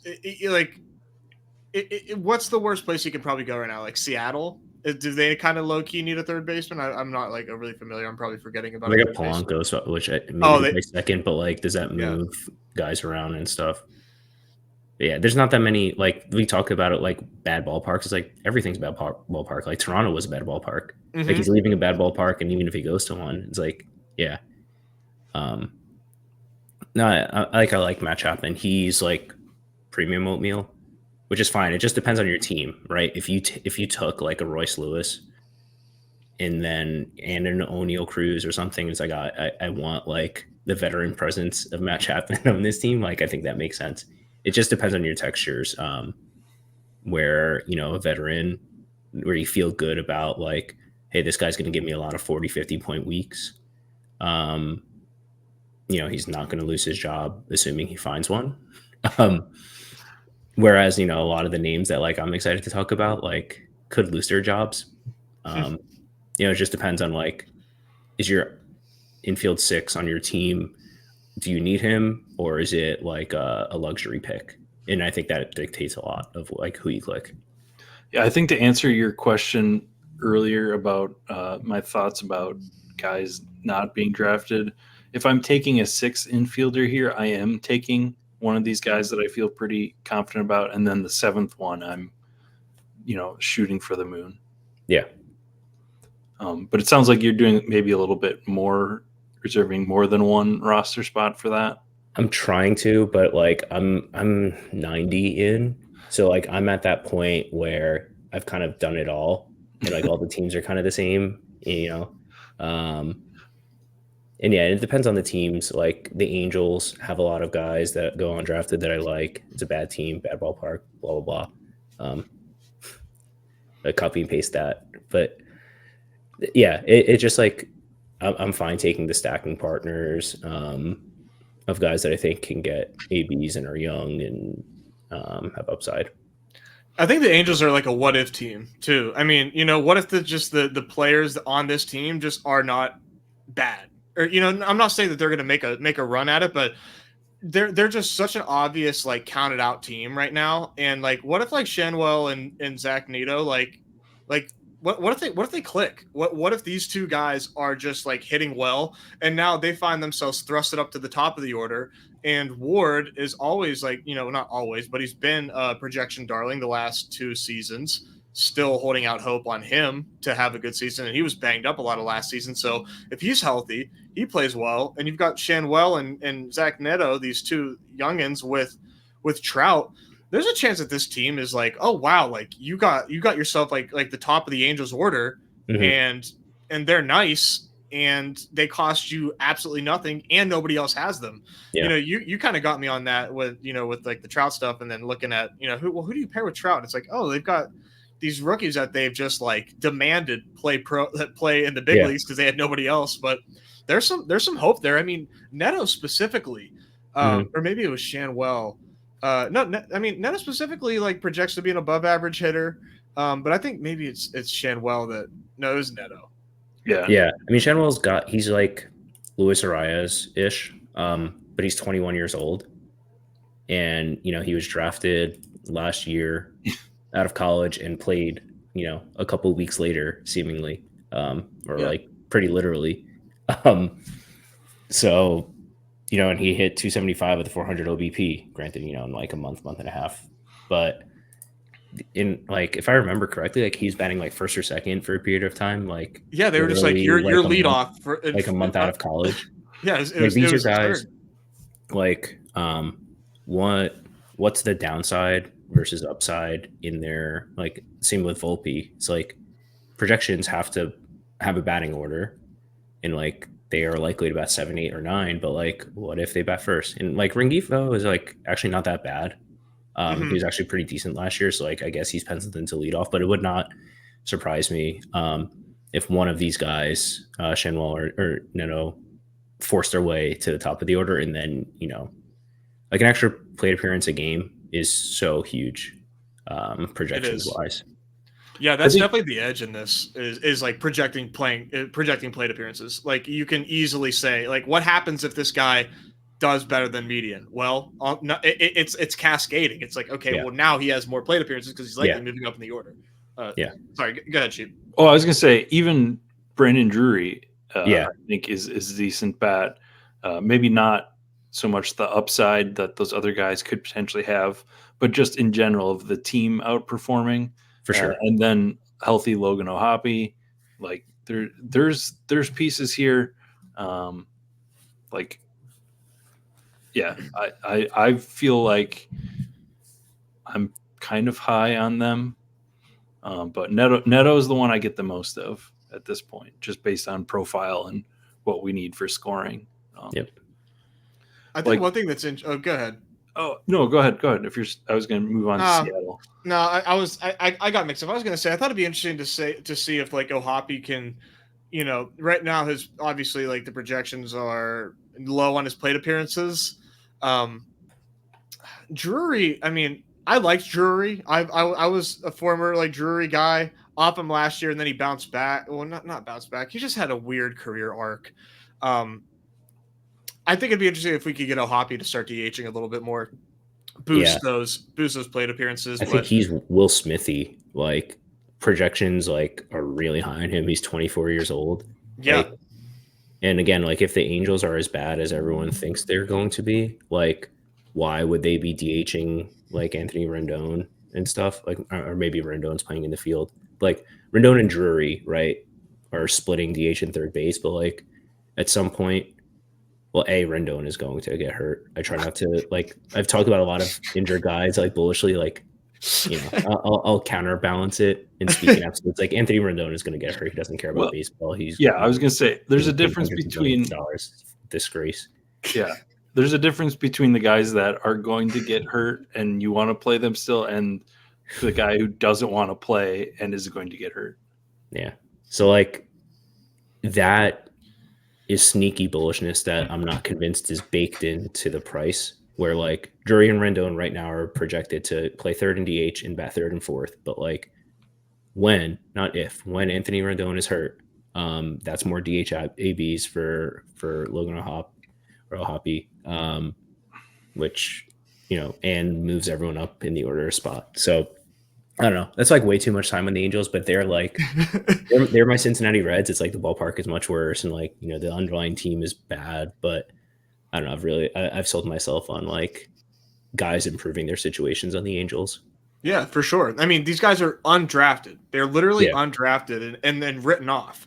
Like nobody's really giving them a chance. So I think they're kind of worthy of the time spent, and you could do this with a lot of bad teams, not just the Angels, of just like thinking like, what if they're just not as bad as everybody thinks? Like, oh, wow. Well, then there's like, that's like a fun, sneaky value that I can get. Yeah. They could be the Miami of this year. That's kind of the thought that I had. Yeah. So I do want to talk about Seattle too, because they have a bunch of infielders here. Ty France, Jorge Polanco, JP Crawford, Cal Raleigh. And when it comes to like these guys at the top there, like JP Crawford, Ty France, and Jorge Polanco, like they all could be good, but this is where like a team that I'm going to like scroll down to throw Cal Raleigh or Mitch Garver over the other guys, just because that's the point where I'm getting guys that are undrafted, and I'm not building a huge stack. But I definitely understand why people are taking the Crawford, France, Polanco part of it. It's just not something I'm getting to. Yeah, these infielders are just like, not something that like I'm really excited to click. I think, and maybe this is a hot take, but out of all of them, like give me Cal Raleigh with Julio Rodriguez stacks, just because he has like the home run upside, I think more than the other guys. I mean, it seems like every time Raleigh's in the lineup, he's got like a home run prop that rivals, like all the other big boppers out there. So, I mean, I'm not going to have much, if any, Cal Raleigh, but it's also hard too whenever there's like Sean Murphy right there, who is like, hey, another catcher hits just as well, and also the team is like leaps and bounds better offensively. Yeah, I mean, I think Cal Raleigh should go ahead of Ty France, but it's like stack or no for me. Yeah. And JP Crawford, like I mean, our Philly fans could probably tell you more about it, like how disappointing he's been. And then like, would you call last year a breakout? Where he like finally like earned his stay at the majors and like towards the top of the lineup. But I don't know how much meat is left on that bone. Jorge Polanco is one of those like when, not if he gets, he misses time, but switch hitter, front middle of the lineup, he's fine. But again, it's like that's the kind of guy where theoretically, if he played out this slate hundred or thousands of times, like you are theoretically better off, I think, with Cal Raleigh at a 10% draft clip versus a Polanco at 100% draft clip. Mm-hmm. It's hard to click, I don't have much Seattle, and that's one that like, Yeah. my hand wave is like, I'll do Julio +1, or like for some reason I do like Angels, I get to like 3 or sometimes even 4. That may be wrong. It just they're younger. But yeah, I'm not going deep on the Seattle stacks. Yeah. Nope. Same. And to the Mitch Garver thing, I think just being installed as the DH there in Seattle is just good for him and his ability to keep playing. I mean, as a catcher, he kind of had problems staying healthy, and I think that would be a big boon for him and who he is. I do take. Just it's kind of weird because like I'll take any of these guys. I'm fine with them. I'm not excited about them. I do think. Who was I going to say? Oh, Vaughn Grisham. Just continue the Boston idea that I just maybe it's because I'm building Boston stacks, but he's on that borderline of, and maybe he's gonna, once spring comes, he's not going to be, or he's going to be drafted more once people actually see that he is going to be the starting second baseman or whatever there. But that's just a name there. Just reading some other names, Tyro Estrada, Brandon Lowe. Actually, I do want to get anybody high on Brandon Lowe. Yeah, I am. Like, I don't have it in front of me, but was it the year prior where he hit like 30 home runs? Like, if he's like, he does have the platoon in like mid game, hit 39 in 2021. Is that still in his bag? I don't know. Like, he's got to stay on the field, and like the team has only gotten deeper since then, especially with righties. He's the lefty guy that he won't play against a lefty starter, and he likely gets pulled mid game. So that sucks. But like, he is a big stack target for me. On a Randy team, or like a Yandy team, which I don't have many of. But like, if we're talking about ceilings that we've seen, he kind of stands off the page as far as like down here in the dumpster. I have him like 2 rounds ahead of ADP. Yeah, I'm fine with him down here. Like he's definitely one of my, like, I'm very cozy taking him at the end of drafts, especially with stacks, of course, too. But even without it, I'm totally in on him. Projects to be a pretty good hitter, man. 118 WRC plus, for by most accounts here, so not bad. Yeah. Okay. Plus, like I think the lefties, like he's gonna play.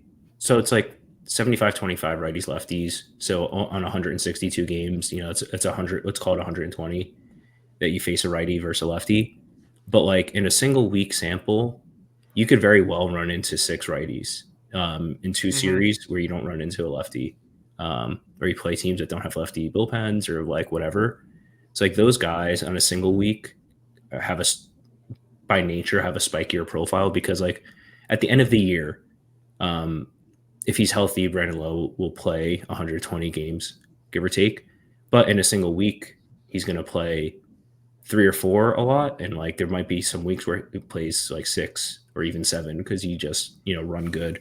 So like, I want the guy that can slug 500 on, or probably even higher against just the righties. And if you run into the right week. So that's why, like, I also like it more for stacks, even though most of his stack partners are righties, but like those are the guys that play every day. Yeah, but that's the kind of profile that I want as a tack on stack. You just have to get one thing right, which is a righty starter for 6 days in a week. And even in the week long scoring format, if he pinch hits and gets a double in that, that a 5-game week, he gets that extra, he's not just like completely out that other game. He could come in and pinch hit. I guess I don't know. Do you guys have names that you want to pick out specifically from here in this group or further down? 2 names I think that stand out to me are this Colt Keith kid from Tigers just signed an extension, so he's locked in. Like you don't just sign a kid to this extension and not play him every day. He's playing every day. I just don't really know a lot about him other than like he hit pretty well in the minors, so I have like median expectations for him, as a Tiger. But you for a guy that healthless standing is going to play every day, not bad to take on, in the infield for an infield position. And then I'm really into Yainer Diaz for the Astros. Super spiky player, like really high slugging in his projection. He didn't do anything in the postseason, which like I was always trying to get ahead on that in the postseason contests, but I think that he kind of makes sense as like a sneaky undrafted player that, hey, if he ends up like putting it together, stringing together a couple like 20-point, 30-point games in the best ball playoffs, then that is, you're not mad at that. So the only downside is, yes, he's a catcher. So plate appearances are few and far between, but I think that he has just like that, hey, I've got this guy, you don't type of, profile where he can really separate on a given week. That he's exciting, and he's somebody that I've mixed in late a lot. He's like my favorite scroll down undrafted player, I think, out of these infielders, which you can do better. I fully acknowledge that, but I think he's going to be way underdrafted. Yeah, I mean, he's the opposite of the professional hitters that we talked about before. Yeah, but he does make contact a lot. He just like likes to swing, which is not necessarily bad. Like it means it's going to be volatile, but like if it works, it could really work. So I like that. And like the Colt Keith, he's like the exact profile that you want from a prospect. He's like good to great bat to ball and like great to really great power. And he's a lefty, which, leads to a lot of favorable platoon stuff. And I think he's likely to play every day. So like, yeah, I really like both of those. And like, I like a lot of catchers, like Sean Murphy is really good. Tack on for Brave stacks.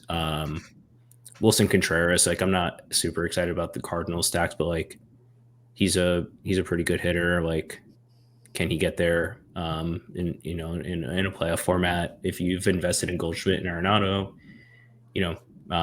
he'll be batting in the middle of that lineup in all likelihood. One name that's completely undrafted, I don't know if anyone besides me has clicked him, Francisco Alvarez on the Mets. He's 22, 70 power guy, which like, if people don't know like what I'm talking about when I'm saying these numbers, like prospects tools are graded on a scale. I think it's 20 to 80. 80 is the top. I think 20 is the bottom, but like 70 is great to like elite. Like 80 is like almost unheard of for like Aaron Judge is like an 80 power. Jackson Holiday as a prospect is a 70 prospect overall. So Alvarez is a catcher with a legit 70 power tool. And I don't have it in front of me. I want to say he hit like 25 home runs last year. He did hit 25 home runs and 423 plate appearances. Yeah. So yeah, his batting, like he hit 209. I get it, but he's 21-year-old catcher, like playing in New York, and he had 25 home runs. Like I'm willing to overlook the batting average. So again, like, is he going to play 150 games? Probably not. And he's just massive, dude. Just a big fella, 5'10", 233. I would not be surprised if that 233 is light by like 30 pounds, man. Yeah. He is huge. And the plate appearances for him are certainly volatile, I think, in a way that could benefit drafters. Like he could end up being like the bat could be so good that you have to DH this guy. Yeah, there's not much like the top of that lineup is probably set, but like 5-6 is like super wide open. Like Alvarez can be hitting 5. Like he could be hitting legitimately behind Pete Alonso. Would not surprise anyone. It's like I want the 22-year-old who hit 25 home runs as a 21-year-old. Like I don't, fine if he misses one game a week. Yeah, he's Salvador Perez, but young. Just talk these two guys right next to each Let other. me get that 48 home run season out of nowhere. Right. Let's see. There's a name. Oh, Davis Schneider. Yes. Is a guy here. He like the guys we are liking so far stands out in this per plate appearance. Came up last year, and really just had like a super hot, flaming hot streak, and then a massive cold streak that followed.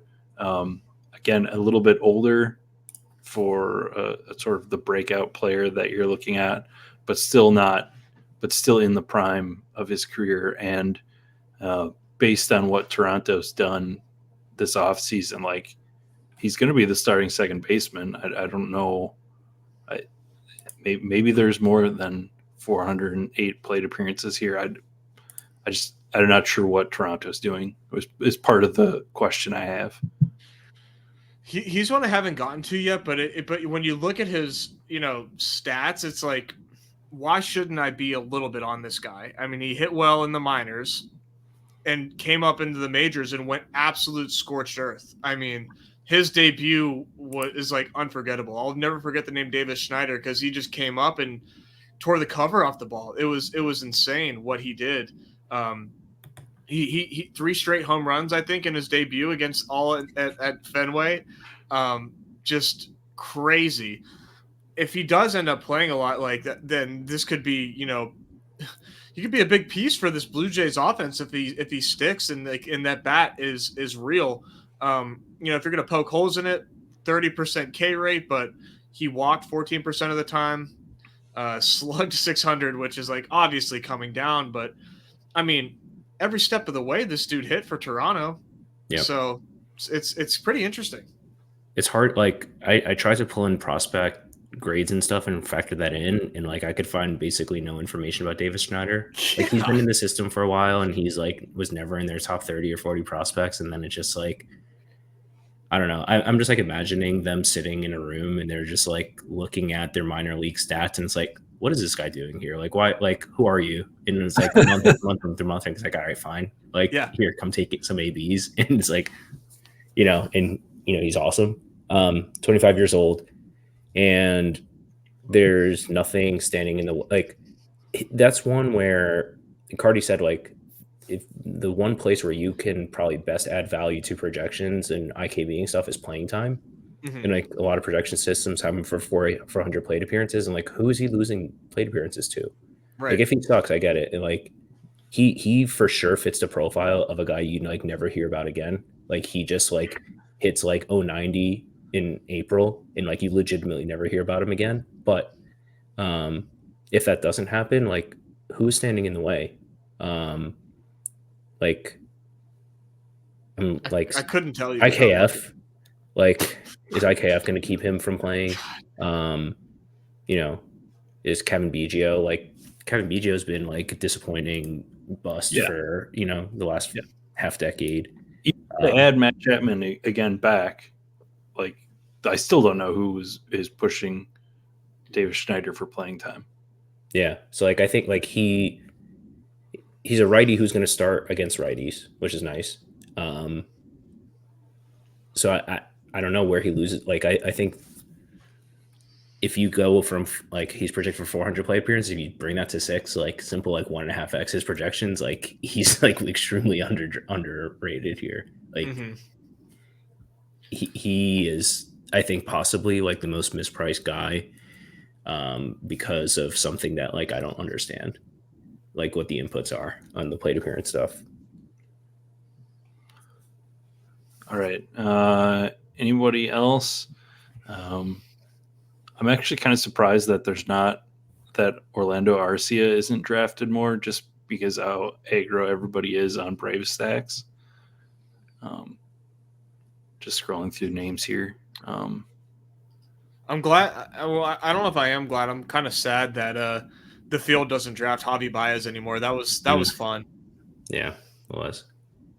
Other names I've. Oh, go ahead. Go ahead. Go. I was going to say other names I've clicked on are Carlos Santana, but that's one. That was more when I thought he was coming back to the Brewers before they signed Rhys Hoskins, because I think he could have succeeded or been fine there. But the other the super weird name that I have clicked on as part of Colorado Stacks is Hunter Goodman here. Just like projects like absolute garbage. But this is like solely based on last year when he came up, he was leading all of the minors in home runs.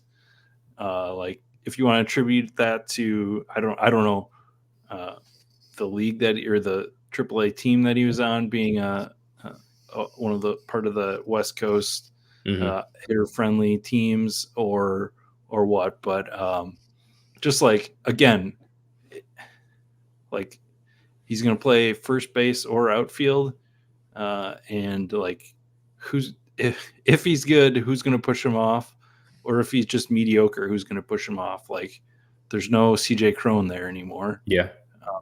So what happened to like, CJ Crone?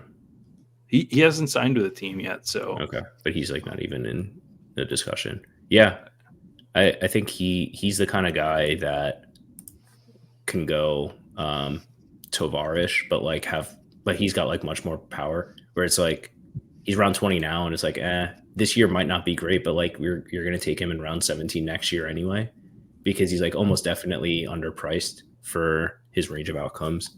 I like that call, especially like in that ballpark, and that team is just bad.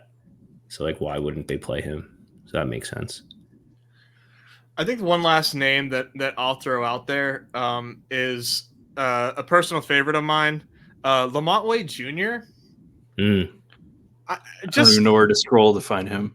Just a guy that like I think is going to end up playing a lot for the Giants. An infielder that doesn't really give you a lot to be desired, but hey, he's got Jorge Soler in his lineup now. 122 WRC plus last year, like just a bat that I just felt like always played. Hits high in the lineup, walks a lot, like a lot of leadoff. Big compiler. Hitting in San Francisco isn't ideal, but if you just want to get somebody unique in there that could maybe have some good playoff weeks, I'll throw Lamont Wade's hat in the ring. Yeah, and again, like lefty, so he's going to be getting that. He might get those right-handed streaks of opponents. Yeah, I was going to say I have like an almost infinite number of gross names, but none are as gross as Lamont Wade. I'm proud of that, actually. Yeah. So what are some of those? Or you don't have to go through the whole list. What are the highlights? I'll try and be quick. I know it can be long-winded, especially in talking about guys that are ranked 325th on my list here. But Alex Kirilloff, power hitting, like lefty profile that like has always been injured and or sucked on the Twins. So like he's got a hard cap, but like he's a guy like probably save it for dailies, like on the off day that he's like batting fifth out of nowhere. But like he's the guy. Whatever. We don't have to get super into it. Like him versus like Edward Julian. Like I understand like Julian like might have the first crack at like batting higher in the order and like he's younger and whatever, but like Kirilloff beats him like 40-60 and like the draft rate is 100 versus literally 0. I think like Kirilloff literally did not have an ADP, and then I clicked his name and then he had an ADP. So that's one. It's really gross. Gavin Lux. So like he was like a tier 2 prospect, and like not they can't miss, like because he clearly did miss. But is he going to play every day on a really good team? Bat like 8th probably, but in stacks, where you take the lefty side of the stacks, like I think you could do worse than Gavin Lux. You're still very young, really good prospect profile, and should play every day. I did see today, and keep an eye on it, that he's the word was he's not 100% yet, but on track. Okay. But obviously, he could be 100% a month into the season and still pay off the price that you're paying for him. Fair. One last name. It's like exciting, but like probably doesn't pay off, and we'll revisit this time next year. Jordan Lawler on Arizona, 22 top-ish prospect. Probably doesn't play a lot, which is why he's drafted here. But like when someone asks you like, oh, who could be the Julio Rodriguez? Like first, the answer to that question is like nobody. Like stop looking for Julio Rodriguez. Like you're not getting a 3rd round guy in the 20th round, or like I guess he's like the 15th round or whatever. Like it's not going to happen every single year, and we keep trying. But like if you had to try, and a guy that is undrafted, Jordan Lawler, like Arizona obviously is pretty good, but like they're not as good as they performed last year. So like I don't think he's totally shut out of playing. Like Perdomo was all-star-ish last year, but like by Perdomo. definition only, right? Like by label only. Yeah. I think that what's interesting about Lawler is like, and maybe this is like just me. Do you think he was almost hurt by the fact that he debuted last season and like stunk?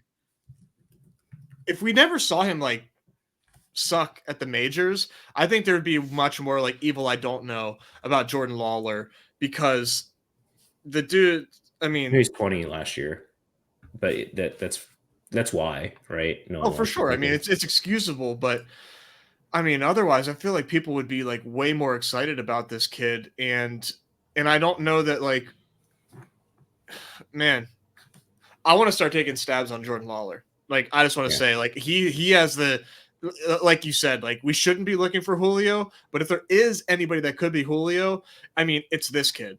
This Jordan Lawler was somebody that I wish the Pirates had taken in that draft. They ended up that was the Henry Davis draft. Man, I think like if not this year, then years to come, like I will be a heavy Jordan Lawler drafter, like very, very soon. If not this year, then next. He's one like for sure miss way more often than he hits this year. Not as a prospect, but like as far as like contributing to your team. But I think the error bars, like as your infield 7 or 8 for some reason, if you're doing it and like it stacks really well, if he can wiggle his way onto like this team, like any like Eugenio Suarez, but like I don't know, he's aging, like can get hurt, like Lourdes Gurriel, like Perdomo, like the bottom of this order is like much, much worse than the top.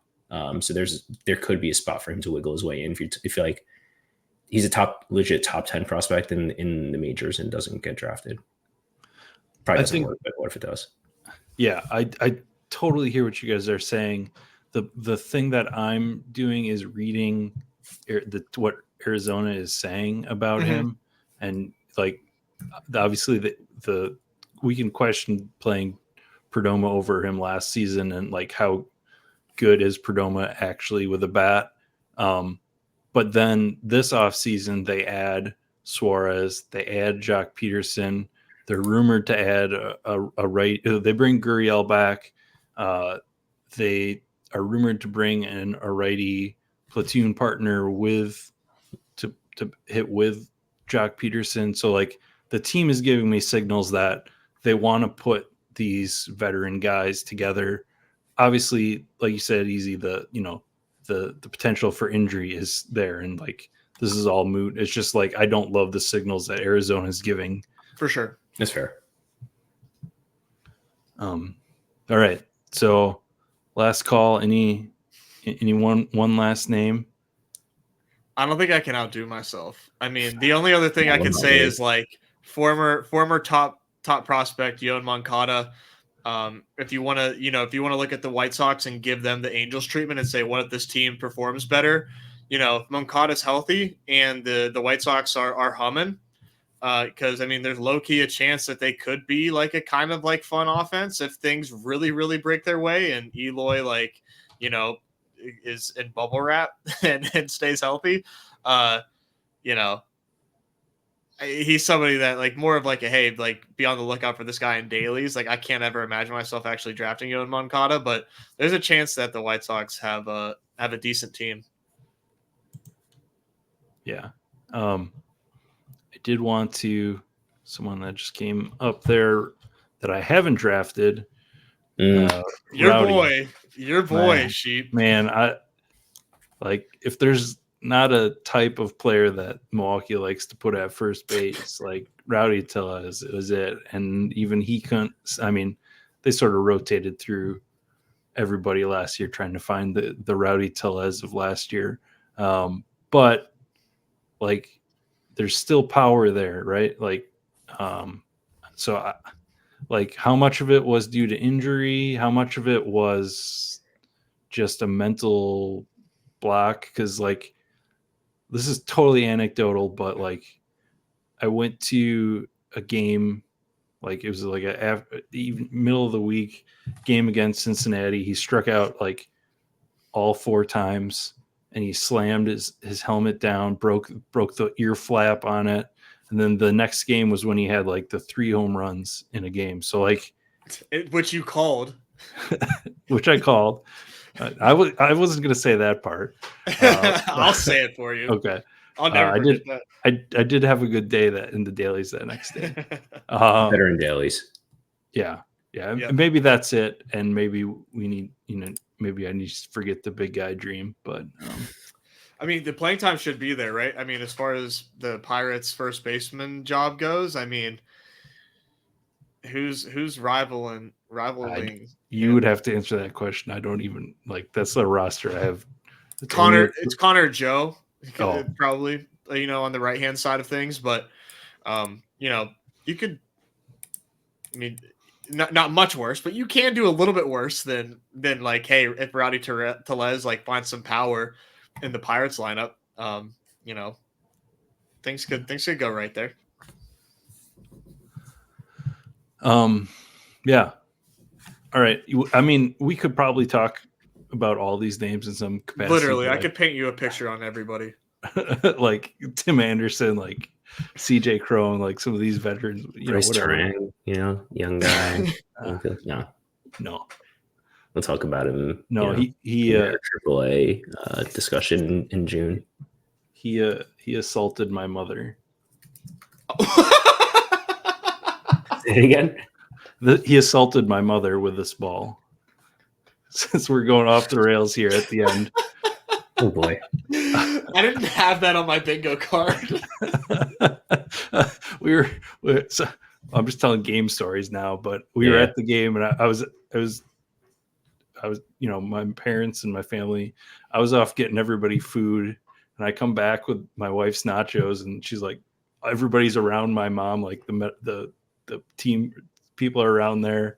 And like, it was like, he hit like 4 foul balls in a row and one of them went like ricocheted off the thing above and came back and she just like put her hand up and hit her right in the hand and she was fine. She said a huge bruise on her hand, but I come back and everybody's around my mom like, what is going on here? Yeah. And the ball landed like right in my seat. And she was fine, but it's just, so that's my story for why I'm not. I've been to a lot of baseball games and I'm so glad that your mother's okay. And I've been to a lot of baseball games. I've never caught a foul ball. Yeah, that's where my mind went as well. I tell you what, there better not be like a little kid behind me or anything. Like if I ever catch my first foul ball, because like that's you're not getting that shit, kid. That's mine. Yeah. I did have the previous year. Actually, Max Muncy threw a ball up into the stands, and I caught that. But before that, I had never also. All right, so Eric, thank you for jumping in here and joining us. Definitely loved having you. A great addition to this sort of analysis because you're diving deep into the pool. Nez, You're awesome. I don't know. It's Thank you for- okay. You don't have to fake butter me up. Yeah. And so in the future, later this week, you should be seeing a pitcher episode similar to this one, featuring Chris and Tuma. And then next week, we'll have the outfield episode at some point. So thank you, everybody, for watching. And for Easy and Nez, have a good time drafting.